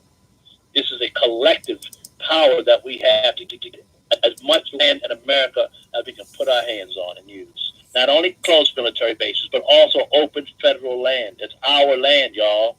That belongs to us. But you got to have the currency. Yeah. Well, yes. And I'm trying to explain to y'all, everybody, this 14th Amendment, that's your currency. Why do you think Asian women get pregnant and come all the way to the United States? They pay $10,000 right here in LAX, apparently, and they go down to little Koreatown and some of these other places where there's these hotels, and they stay there till that baby is born, to get that U.S. 14th Amendment citizenship, and they go back home and they'll use that in any old way they want to use it. And then when they're ready, they bring their families over. Right. Y'all, that's your birth certificate, they use it. You know why they use it? Because you're not using it. You don't use it, it will get took. You use it or you lose it. That is a natural law of the universe. My mom would tell me, you know, if you got a toy and you ain't playing with it, the next door neighbor comes over and plays with the toy, and you start hollering, no, that kid gets to play with that toy because you don't want to. So why should I deny that kid to play with the toy if you don't want to play with the toy? There it is. I'm really interested in that gentrification deal. A few years ago, right, this Hispanic guy, television dude, he was interviewing me about all this, you know. And you know what he had the audacity to tell me? And it's just part of philosophy. You black people, you had your chance with the white man and civil rights. You blew it. It's now our turn. And he means it. He means it. And I said, but brother, that's not right. He said, that's your problem. Well, you heard of Jim Crow. I couldn't get mad at him for that. I couldn't get mad at him for that. Now you got Juan Crow. And then you're going to have Jane Crow. And listen, don't misunderstand me, man. You know, I got nothing against Hispanic Latino people as a people. I've always loved them, man. I've done more for Hispanic Latino people than most Hispanic Latino people have done. Okay, and they know that. I used to be an icon out here in LA. Okay, they love that until I woke up to who I was. They don't like me waking up to my identity. Wait. They got mad at me for waking up. Can you explain that process, Brother Ted? Like this set it up for us. You was helping the Latinos, then you woke up, and then go into the awakening that you had. The awakening I had, brothers and sisters, was I saw these numbers growing from foreigners coming into. I saw them growing out here in LA in exponential numbers. I saw it and I said, wow, that's an army. That's a standing army. I wish I could organize that into something effective. This before I was awake. But I felt something strange about that. So I was confronted by a black former U.S. Marine, and he confronted me on that. And he says, Ted, you know, all you do great work for the homeless and better, but you can't do much as long as these foreigners are coming in and taking up stuff. I said, oh, no, I know what he's going to say. And so every time I go to South Central to a meeting, his brother would be there. He'd get in my face about that. You need to go study 14th Amendment, Civil Rights Act of 1866 and find out who you are, brother.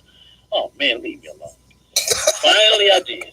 I got my Bible out. I got the Constitution. I prayed. I studied. It took me 4 months to wake up. And when I finally realized the brother was right, I went to him and said, Brother James, man, you know, you were right, brother. Check that out. I said, what's going on? He says, Ted, black people don't read. He said, and those of us who do read can't comprehend what we read. That's the problem. And I said, you know, you're absolutely right about that.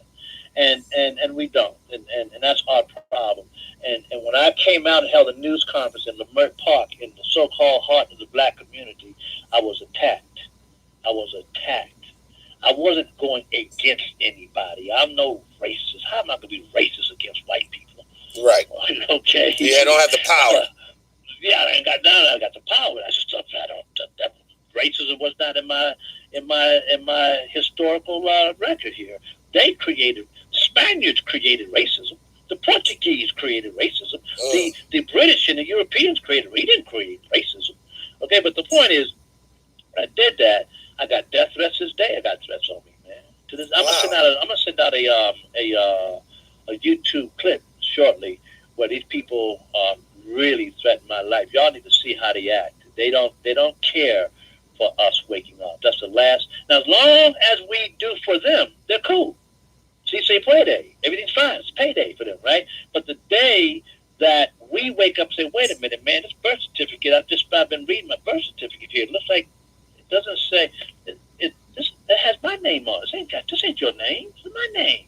The day you wake up is the day you're going to lose your friends. And then those of you who have Hispanic Latino friends who are along those lines, if you don't believe me, run the test. Even if you believe in open borders, if you believe it, just pretend you don't. Say, you know what, man, I've been having some second thoughts about it. The day goes your friendship, homie. I guarantee you.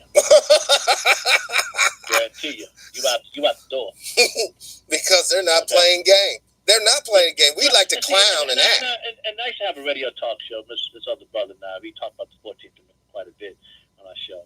And we came across this Mexican dude. He was a very nice young man, very well taught, educated professor. He wrote a book called No Such Thing as the Brown-Black Coalition. And so we read the book, and he was saying, man, that's a myth. He said, we don't care about no black people. We ain't thinking about y'all. We will use what you got, but we think about us. Self-preservation. Preservation begins with self. Right. And he was honest about it. So we had him on the show 2 or 3 times. We had a nice conversation, nice fella. And the more we talked, though, he began to get weak. And all of a sudden, he didn't want to talk no more. Right, because he realized he was giving up the game. He was giving up the game. And it was... Yeah, we were about to flip him. Because, see, he cannot afford to do that. Because if he did it, then he would be a marked man. Yeah. You follow what I'm saying? Yeah, I know exactly what you're saying. He left us alone. He retracted. Most of them know this. I think all of them know it in their hearts and consciously. They know it. But as long as we are quiet and don't say nothing and keep skimming and grinning with them, they ain't going to say nothing. Why should they? I don't blame them. I'm not mad at them people. I do not. If I was this use, I think I would do this. No, I think I would stay home and fight my government. That's what I would do. Well, they would have but to kill the me thing, before I go and take somebody else's stuff who are already here.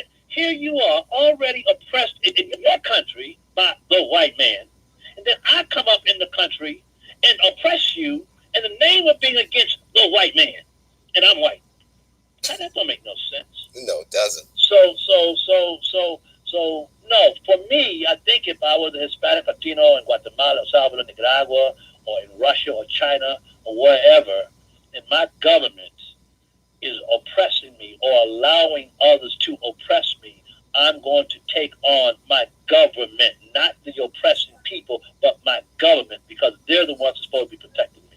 So I'm not against these people at all. I'm more against my government, and I'm against my president. And if Mr. Trump, and I don't mean mean this in any derogatory manner or any disrespect. I'm not a Trump fan. Okay, never was a Trump fan. I picked up on Trump when he announced his presidency. When he said several things that got my attention, because I really couldn't care for this cat. I've never seen a full episode. What's that show he used to have? Apprentice. Yeah, I'd never seen that. I couldn't stand looking at that man's face. Okay, he make me sick. I turned the channel. So when he said, I'm gonna build a border wall. Why? To stop illegal immigration. Why? He said, I don't know if y'all heard this now. He said because illegal immigration hurts. He calls African Americans, hurts black people more than anybody else in the country. He got my attention. Then he said another thing. He said the 14th Amendment belongs not to immigrants, belongs to black people. That got my attention. He said, I know what the Democratic Party has been doing to you in the urban centers. I know what they've been doing. They're bigots. He got my attention. Then he said, I want to be great as Abraham Lincoln. In fact, I want to be greater than Abraham Lincoln. In other words, I want to finish where Abraham Lincoln left off. He got my attention. No other president or candidate has ever spoken that way to us and about us before. Never. Now, we black folks, we black citizens, need to recognize what this president has said, and we need to call him on it. And I'm in the process right now through back channels. In fact, a group I'm working with, I just saw the clip yesterday. They put together a 2-minute clip with me giving a direct message to the president. And this person who used to kind of friends with the president, is going to be going to the White House soon, and he's going to give him this clip. So you need to talk to this black man out in Los Angeles to his people. He's on. Wow. Now, if he doesn't do it, I have found room in the Constitution where we, the people, can have him put in jail. Yes. You talked about that. We're one of the only groups of people that could have the president arrested for not doing what we needed done. We're the only people. Not because we're black, but because the way in which they brought us into the country against our will, they knew they were wrong. And they had to come up with what I call a super citizenship power granted to us, that the day that we learn to read and comprehend what we are reading, and we read in that Constitution, that will bring us up to equal status with our white brothers. That's what that was about. Let me tell y'all something, one more thing on that point. When you go to the Civil Rights Act of 1866, which is the mother of the 14th Amendment, the Civil Rights Act of 1866 is essentially the body of the law. It is the skeleton, the sinew, the muscles, the internal organs. The 14th Amendment is the skin of the body. Now, within the body, there are different clauses that tell the government what they must do to support our super citizenship.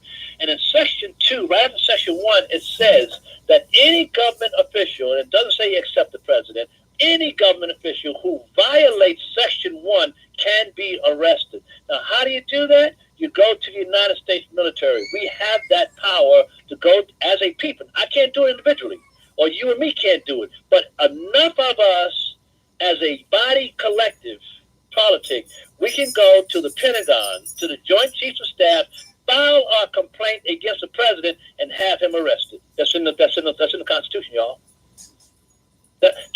Listen, when Abraham Lincoln, who came up with all this stuff, was killed, they killed him because Abraham Lincoln wanted to give us power to govern white people, okay? Andrew Johnson, the guy that took Lincoln's place, the vice president, who was a Democrat, by the way, when he read the 14th Amendment in the Civil Rights Act of 1866, he vetoed it. You know why he vetoed it?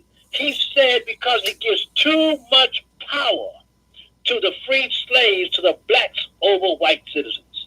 Wow. You hear me? It gives too much, not power. You don't mind giving some power now. He said too much power to blacks over whites. So anytime some people tell you, they try to keep you ignorant from educating and tell you, well, the Constitution ain't meant for you, so you don't want to pay attention to the white man's Constitution, man. You need to go get some African teachers. Watch out for that rhetoric. Watch out for that. Because there's something in that Constitution they don't want you to know about. Well, yeah. I mean, that's what it is. We have had so many bamboozlers, so-called leaders, that the only thing they led was to more dividends in their personal bank account and less collective freedom overall. And what you're talking about as far as approaching the government or any institution, it always profits you to come in mass. You know, nobody gets anything done just solo. That's why it's important for us to reach out to each other and build this network that has never been built before. We have never had a consistency of network for our people that supersedes your religion, it supersedes your political ideology, it supersedes your civilian or military status, and that's what I'm trying to achieve with this show. That's why I bring on people from all facets, all walks of life, because I realize without having these uncomfortable and truthful conversations, progress will be impossible to achieve. You're so right. You're so right, my brother. And that's why we must supersede skin color, our different shades. We must supersede Muslim, Christian, Jew, atheist. We must supersede Democrat, Republican, conservative, or liberal. We must look at what the Constitution of the United States says about us and the power that we've been given. Now that we know how to read, most of us have about a fourth grade level, third, fourth grade level of reading. That's enough. And others have higher learning reading. We must comprehend now. Read it, comprehend it, look at your circumstances that we are in today, and recognize you have now in your hand, folks, the power, not black power. You have United States constitutional power. There's our unity right there. That's where the Bloods and the Crips are going to be able to come together. And other people who always despised and mistrusted one another, that's where we will come together. We will supersede the continuing war of our ancestors that allowed us to be put on the white man's slave ship in the first place. And to me, I don't care what the white man has or has not done for us or done bad to us. That's not the issue. The issue is, had we not been set tripping and gang banging in Africa, none of the stuff would have went down. So that's an interesting point. Not only were we descendants of slaves, but we were actually descendants of prisoners of war. Yeah. Prisoners of war too, because they would, you know, the Muslims would come in and raid a village and start a war with have different guys fight each other. Those who survived and got caught, they were made slaves of the other group. And then, see, the Muslims have been sending the Muslims, according to research, go study, y'all, and you know, don't just take my word for it. According to research, Muslims have been shipping African peoples of different tribes and nationalities out of Africa, starting 700 AD up until 1300s. They say scholars range anywhere from 18 to 30 million of us were sent down. About 70% of the human cargo perished in the Sahara Desert, wow. Which is far, far worse than what happened going across the Atlantic. And then after that, they realized the Christians and the Jews had a good thing going on. When they was coming down, they came down first. The Portuguese and the Jewish-owned ships and things. The Spanish. They came looking for, you know, coconut, trinkets, gold, you know, commodities. Booty. Commodities, right? Yeah, booty, all that kind of booty, yeah, all that stuff, right? But when they recognized that there were slaves being practiced, and they recognized who was going on, they overrode their Christian and Judaic conscience, and they decided money is more important than morality, and so they began to purchase us. And the Muslims were the ones who was telling them, now look, you see that guy over there? Yeah. You see that guy over there? Yeah. You want to chain these two together. Why? They don't like each other.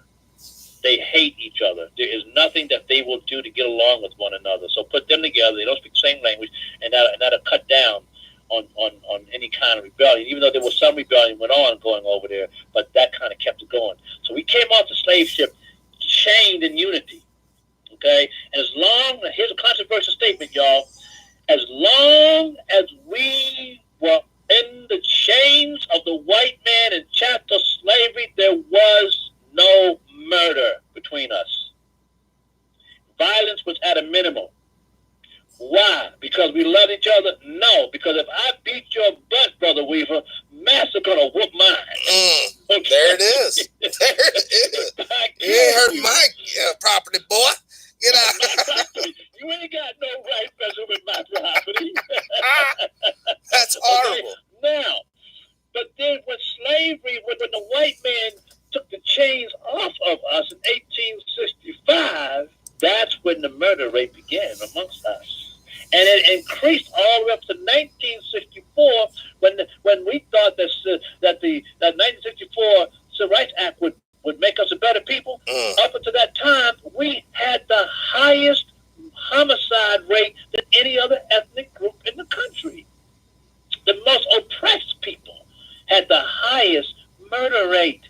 Then 1964 comes, hey, we free now, and sure enough, all that freedom gave us was more freedom to commit the warfare that our ancestors never stopped. My brothers and sisters, we're mad at each other. We don't even know why.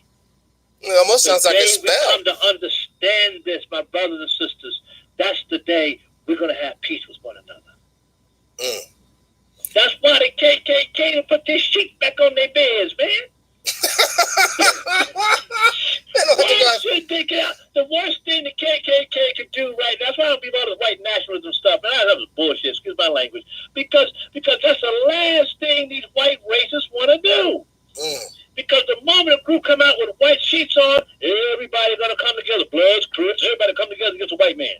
Okay? That's true. So the white man realized, my God, we should have figured this out. We should have given these people freedom a long time ago. Wow. I mean, now they don't even now they can go on their Friday nights and actually enjoy a movie, not to go and mess with people, but because we're so busy messing with ourselves. They can go hang out with the basketball players too. After game parties, can drink, go hang out with them too. Okay. Oh my gosh. Nobody knows that you're sitting there drinking with a white supremacist KKK guy. Right. You say, hey, good game tonight there, Buck. Good shoot, boy. Good shoot.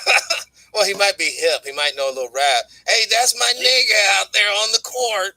He might know some rap. Okay? Okay? Don't get it twisted, y'all. You wonder why? Where'd they go? They don't need to be out here anymore. We're doing the job. Brothers and sisters, we're killing each other at war-like statistics, y'all. War-like statistics. Where's the outcry? Look, no disrespect to Barack Obama. This man could have went to Chicago privately, gathered all them brothers together and said, look, man, right now, Amnesty ain't holding nobody guilty about nothing. I understand warfare. But look, brothers, I got all this power now.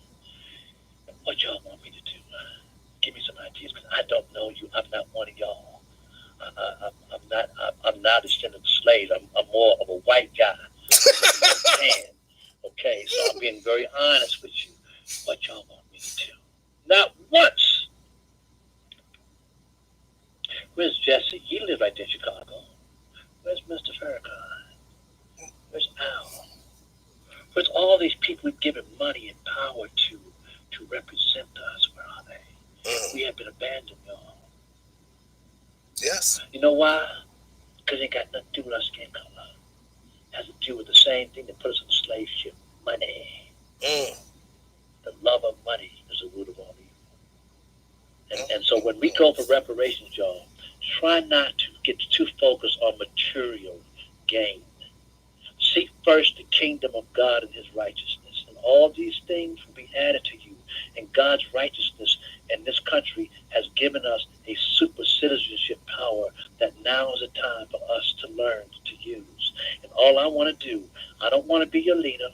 I don't want to tell you how to run your programs or anything like that.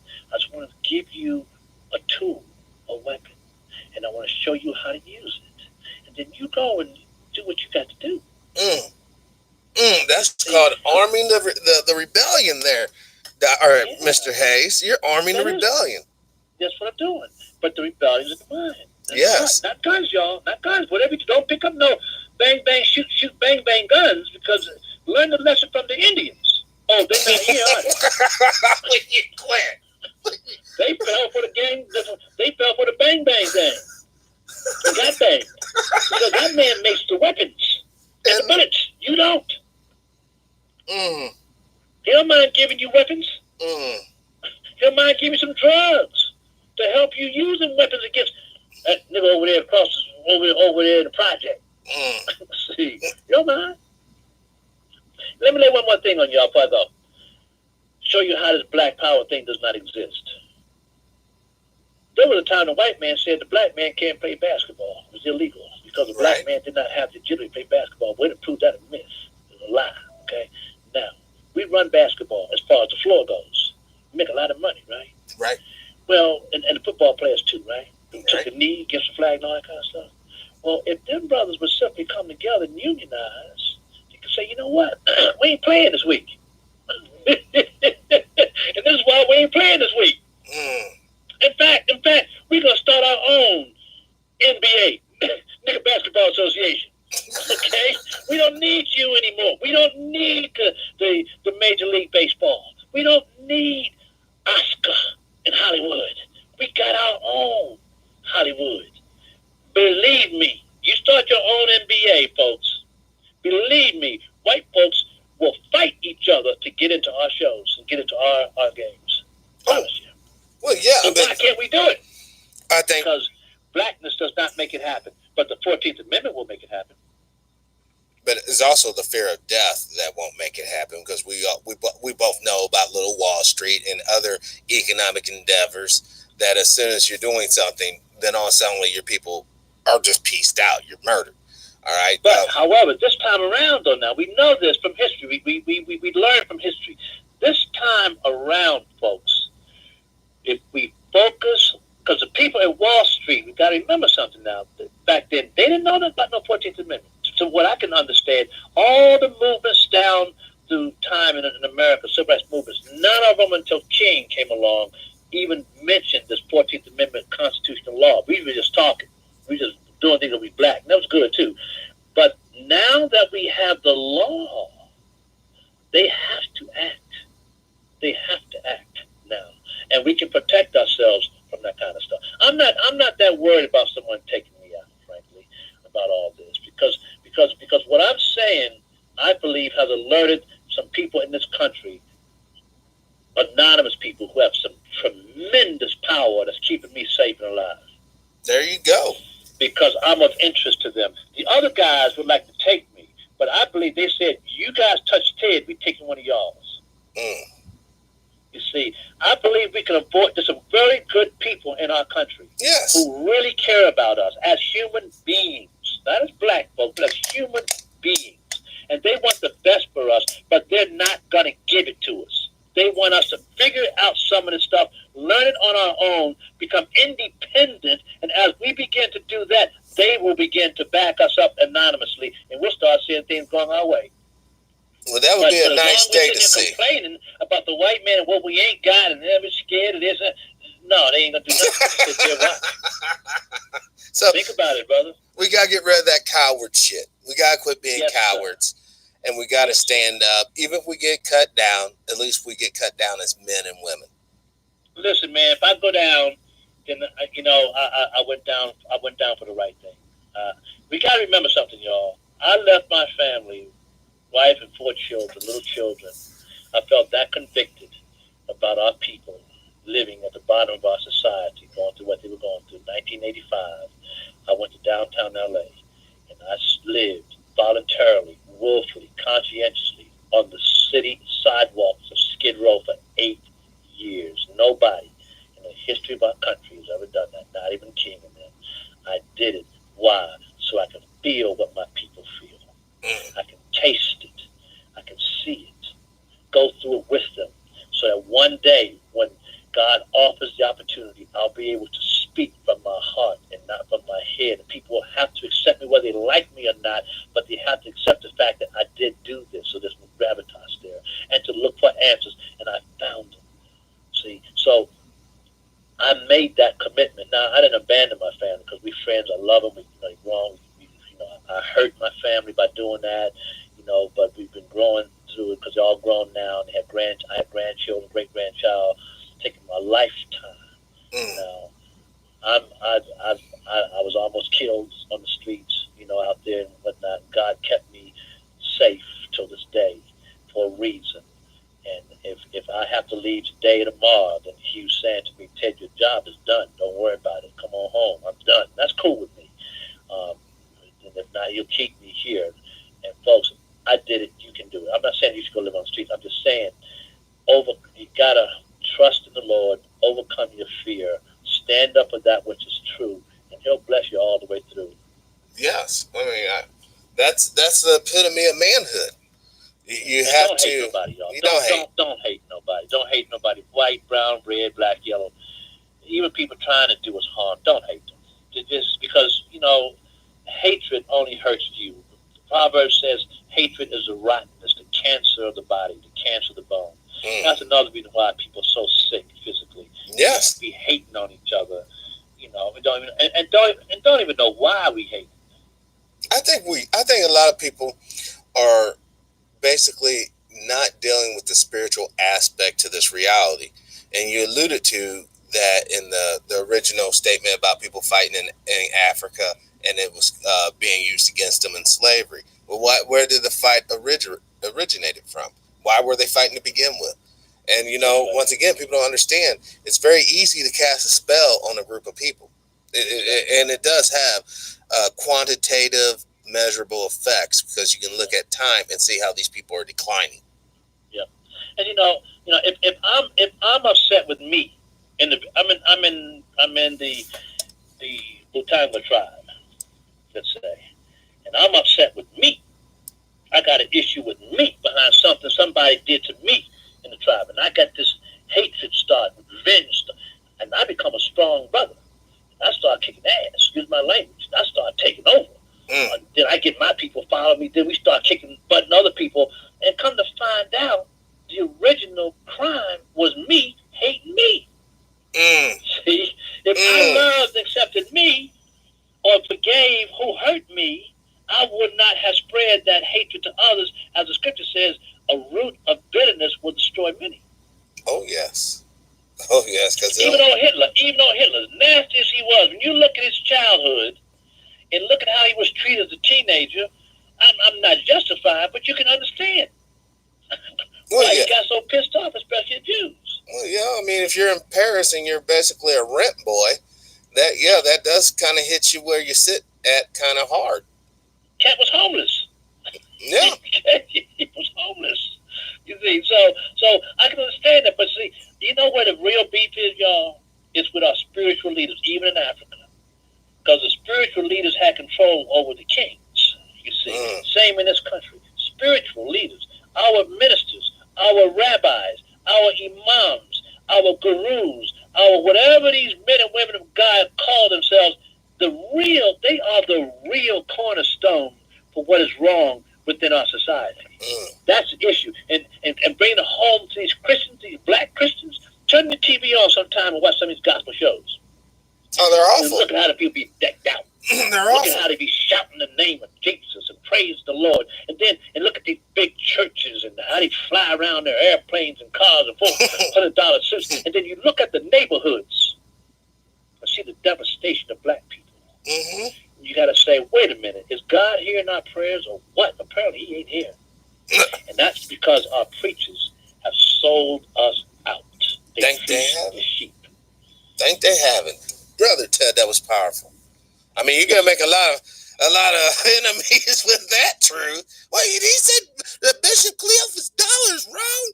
He said that Eddie Long is a bad guy. Yes, he did. Actually, you know who said it? Yahushua said it. Jesus said it. He said, "You will know these wolves in sheep clothing." How, Lord? By their fruit. Well, who was that? Joe Osteen? One thing, but look at what they produce. He said it. I didn't say it. Well, that type of talk. One last thing, man. One morning, a big-time preacher called me early in the morning. We used to fight all the time, publicly. You gotta be going at these preachers. Well, I don't hang out with preachers, man. I'd rather hang out with a drug dealer. Okay. At least you know what you're gonna get, right? Anyway, man called me one morning. I say this with real humility, though. And he says, "Brother Ted, I just want to say something to you." He woke me up. He said, "Look, man, you're right." He said, "We preach ain't nothing but a bunch of sons of bitches. We're no good." He said, "We ain't no good." He said, "Brother," he said, we got coming to us." He said, "You know something? God not going to use you. God going to raise up." And said, "When he does, I want you to remember me, okay? And I want to be with right all along, Ted. We preachers are no good. I said, Pastor, thank you. You know what? And he and I have been friends ever since. He's still doing his stuff, but I don't talk about him anymore publicly and carry on. Like Maxine Waters. I used to fight with Maxine Waters all the time.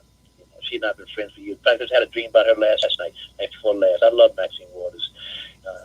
And she don't love me, though, at least not publicly. And we fight back and forth. And I sent a letter to her a few years ago, and I apologized.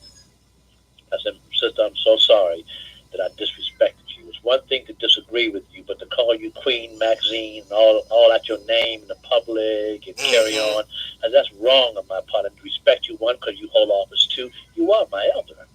And I was being disrespectful. Please forgive me. And I would like to hope that someday you and I can work together. We may not agree on everything. That's fine.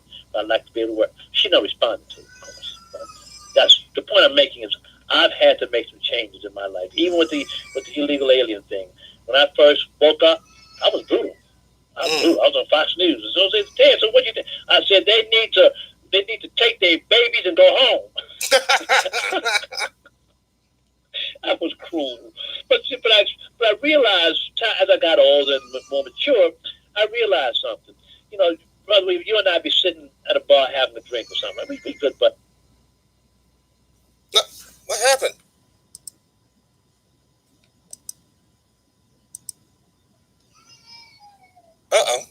Hello.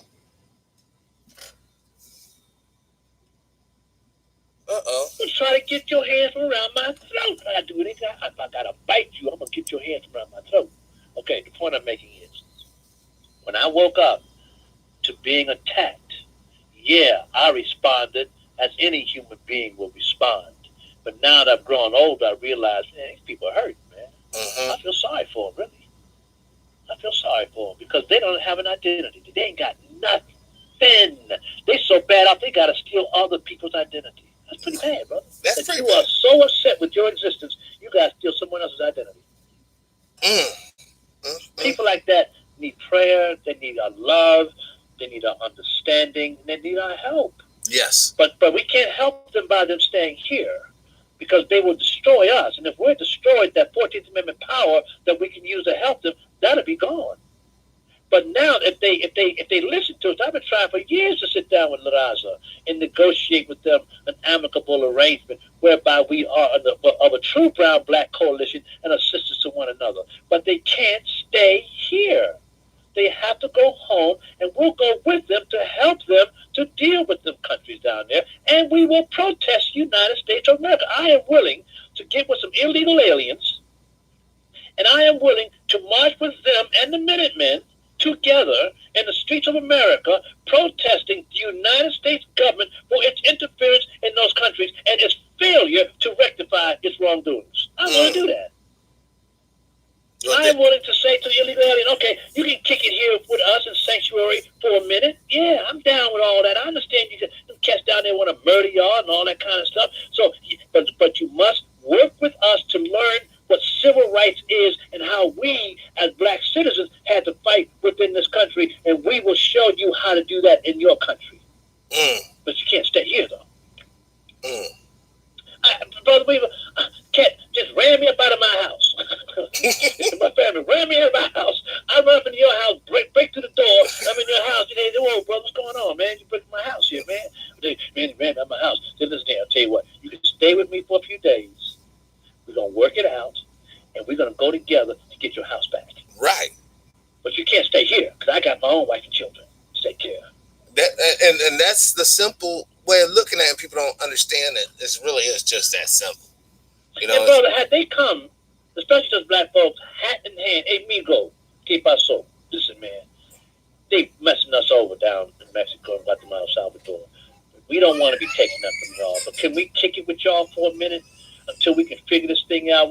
Can we learn from y'all? Oh, man, shoot, my arms are wide open. Yeah, come on, Migo, let's do this thing, man. Let's go, let's do it. I would have been the first one there. And my record proves it. From 1985 all the way up to now, I have helped Hispanic, Latino, Mexican, even illegal aliens. I have marched with them with a megaphone hollering, "Si se puede." You see. And what does that say? And I created, along with my British friend, a cricket team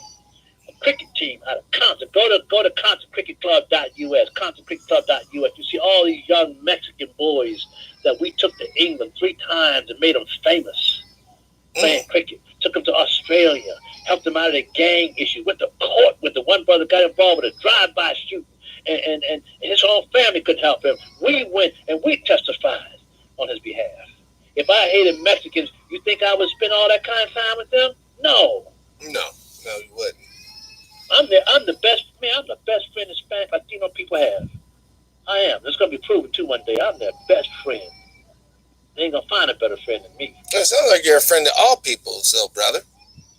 Anybody, my mom and daddy taught me, man. My mom and daddy taught me, don't be prejudiced or racist against nobody, no matter who they are, no matter what they are.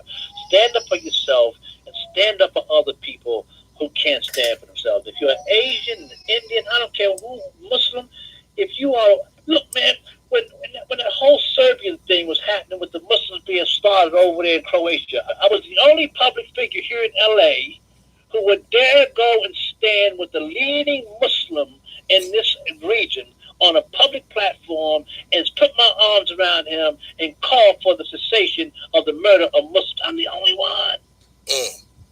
Not even black Muslims in the city did that. Yeah, I remember when it comes to Native Americans, I'm the one who's went to Native Americans and said, what the Buffalo Soldiers did to y'all was wrong. Please forgive me and my ancestors for trying to prove ourselves good as a white man by coming out here killing y'all because this man promised us 40 acres and a mule of your land. I'm sorry. When I said that, man, to a group of Native people here in LA, we were having a conference, and I got up and I apologized. Man, the Indians came at me, they hugged me, they cried, they said, never has anybody ever spoken to us like that, especially a black man. And they said, would you speak this to our elder Wounded Knee? I said, I can't get the Wounded Knee. They said, no, we have a radio show. And if you come on our radio show, we'll have all the elders of Wounded Knee, all the tribes, listen to what you had to say. And I said, okay, so I'm sitting in my Dome Village in downtown LA, and I called. They said, welcome to our show, Mr. Hayes. Now tell us what you was telling us. And I went through the whole story about the Buffalo Soldiers, and the elder said to me, young man, anytime you want to come to Wounded Knee, you are certainly welcome here. Wow. Because I don't know if y'all notice or not, but there is a little division between Native Americans and black folks. They don't dig us, man. Well, they don't dig us. Well, that's obvious because we participated in their genocide. But they participated in our genocide as well by rolling with the Confederacy during the Civil War to try to keep. I know about that too. Yeah, so it's a two-way street. That was that group over there. What I'm saying is, and overall, we joined this man's army, and we used Gatling guns on the people. We helped to march them to reservations. We've never dealt with that. We need to deal with that. And I know Cherokees had black slaves and all that. I'm down with that. But I want to focus on what we need to do as a people. Well, it's basically like you said, though. These were men and women, or primarily men, Buffalo Soldiers, that for whatever reason, they believed that they were doing the right thing for their country as they saw it, because they identified themselves as U.S. citizens fighting for the nation, which in hindsight, as it's so easy on Tuesday night to talk about Monday Night Football. It certainly is. It really is. So on Tuesday night, though, what we must do on Tuesday night, though we are not guilty for what happened on Monday night, we have inherited what happened on Monday night. Therefore, we have a responsibility to rectify the consequences of Monday night so it doesn't go to Wednesday night. Right, and we don't culminate. Everybody got to do that. No matter what race or color you are, none of us on this planet are innocent. Jews, Christians, Muslims, none of us are innocent.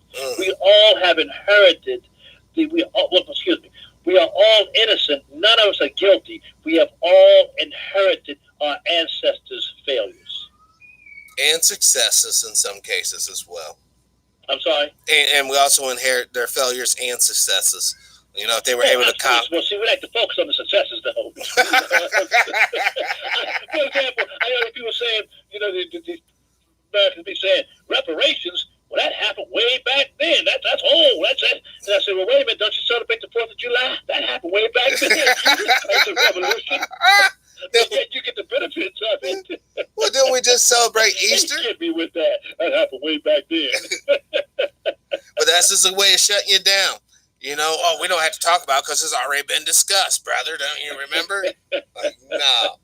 I just want to tell you, Brother Hayes, this was totally unexpected, totally short notice. I do want to say thank you from the bottom of my heart for you to have enough humanity to, stop doing whatever it is that you was doing and come on the show and share this information with us. I'm truly thankful. But Brother Weaver, I appreciate that, and I live for this. This is my priority. I'll stop doing what I'm doing. Anytime somebody calls and wants to talk about this, that takes priority. And so I just appreciate the fact that you don't agree with everything I teach. Obviously not, and I don't think you should. But I do agree with the core. I do agree with the core. I want to go on the record and say I do agree with the core message. There's one word that has not been spoken of during this conversation, and I'll say it now: reconciliation. Listen, man. Next time we get together, in the meantime, y'all, what I want you to do is this. It's your homework, okay? Let's do this maybe tomorrow, next day, whenever. It's your homework. Go look up the 2008 Congressional Apology Resolution for Slavery and Jim Crow. The 2008 Apology Resolution for Slavery and Jim Crow, and see the white man was trying to apologize, but your African American leaders kept it quiet. Wow. So we're going to bring that out during this whole reparations conversation. The white man did try. They were Democrats. They tried their best to admit what they did was wrong. And they said not only did it hurt black people in generations to come, it said, but we were wrong. We apologize. Please forgive us. And what can we do to reconcile? Yes. And that word reconcile means reparation. Love it. But your African American leaders and your preachers shut it down. Because so bring it back. They have a vested interest, Brother Hayes. Didn't you know? If you get free and you're not underneath this yoke of oppression, you might not show up at my synagogue. You might not show up at my church. You might show up at my temple. You know what I'm saying? So there's an economic interest, because I want my kids to go to Harvard. I want my kids to go to Yale. Now, I don't care about your kids as long as you keep on sending in that money to me. That's the problem. So that's the problem. Folks, let's do this thing. And I appreciate the ADOS movement, American Descendants of Slaves. I appreciate them young brothers, boy. When I found out about ADOS movement, I was so happy. Because back in 2013, I was teaching about that with some folks here in LA. We called ourselves the ADOCS, ADOCS, which means chattel slaves, American descendants of chattel slaves. And I want you to remember something, y'all. There's a difference between being slaves and chattel slaves. A lot of people have been slaves. Slavery has been in the world for a long time. White folks have been slaves, but no one's ever been chattel slaves. Remember that. That's the big difference. Because they're going to try to get on their boat with you if you stay with slaves. Oh, yeah. That's just like saying minorities instead of saying black That's folk. another one. I ain't no minority. I'm a United States black citizen, man. Y'all can have that minority stuff. See, that's all used for trickery purposes, And, yes, it is. And on this show, how President Truman from Missouri, you said the buck stop here. Well, I'm from Missouri. Well, the trickery stops here. No more trickery. There you go. Patrick Weaver, thank you. When you see your brother, your big brother, you tell him I said, hey. I will, brother. You tell him I'm proud of you for what you are doing and bringing education to our people, to the world. I appreciate that, Ted. Thank you so much, brother. And once again, just thank you for coming on the show. And I will be calling you here in the next couple of days, and we will be picking up where we're stopping at on this conversation as far as educating. And once again, guys, this is not for you older folks. We already know you're set in stone. This is for the younger folks who are still malleable and still susceptible to understanding and internalizing the truth. That's right. And don't forget, 2008 Apology Resolution for Slavery. Look it up, y'all. Right on. All right, brother. Blessings, Patrick. Blessings to you too, brother. Shalom. Shalom. This is that was a very powerful show. I want to say thank you. I think it was Queen or Sister Hunt for bringing up Ted, and I called him up and we got him on the show. That was awesome. I love this. That's what I love about the show. It's not just my show; it's your show as well.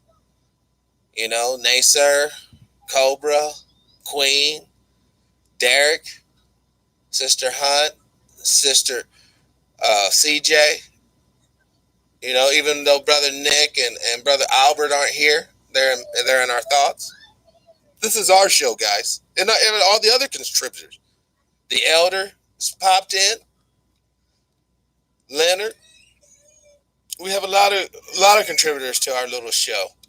But the thing is, this show would not be nothing without you guys. I do want to share something before I go. All right. And this is why I really need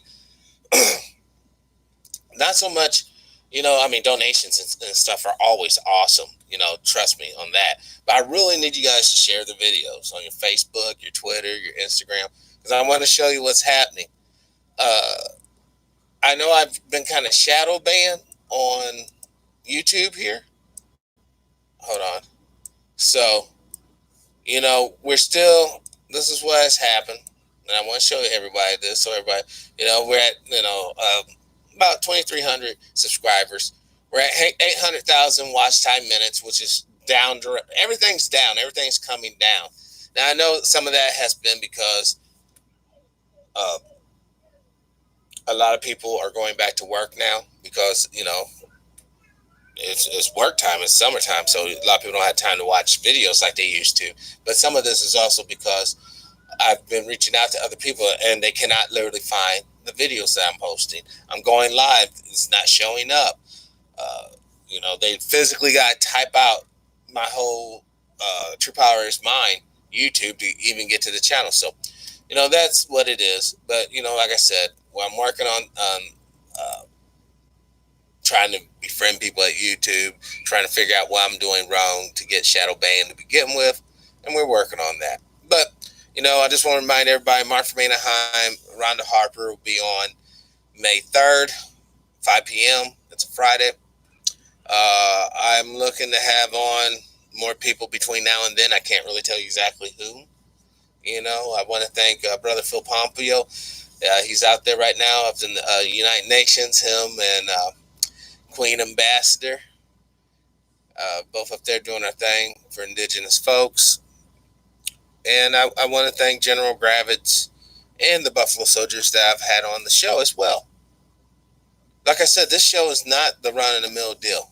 We got people from all aspects of the situation, but I'm trying to bring these folks together so we all can get on the same consensus. Because what affects me, brothers and sisters, truly affects you, and vice versa. So that being said, this has been TPIM SR Live. Thank you all for watching. And as always, live your life with integrity, without hate, envy, or greed. And as always, let's try to be kinder to each other. Peace.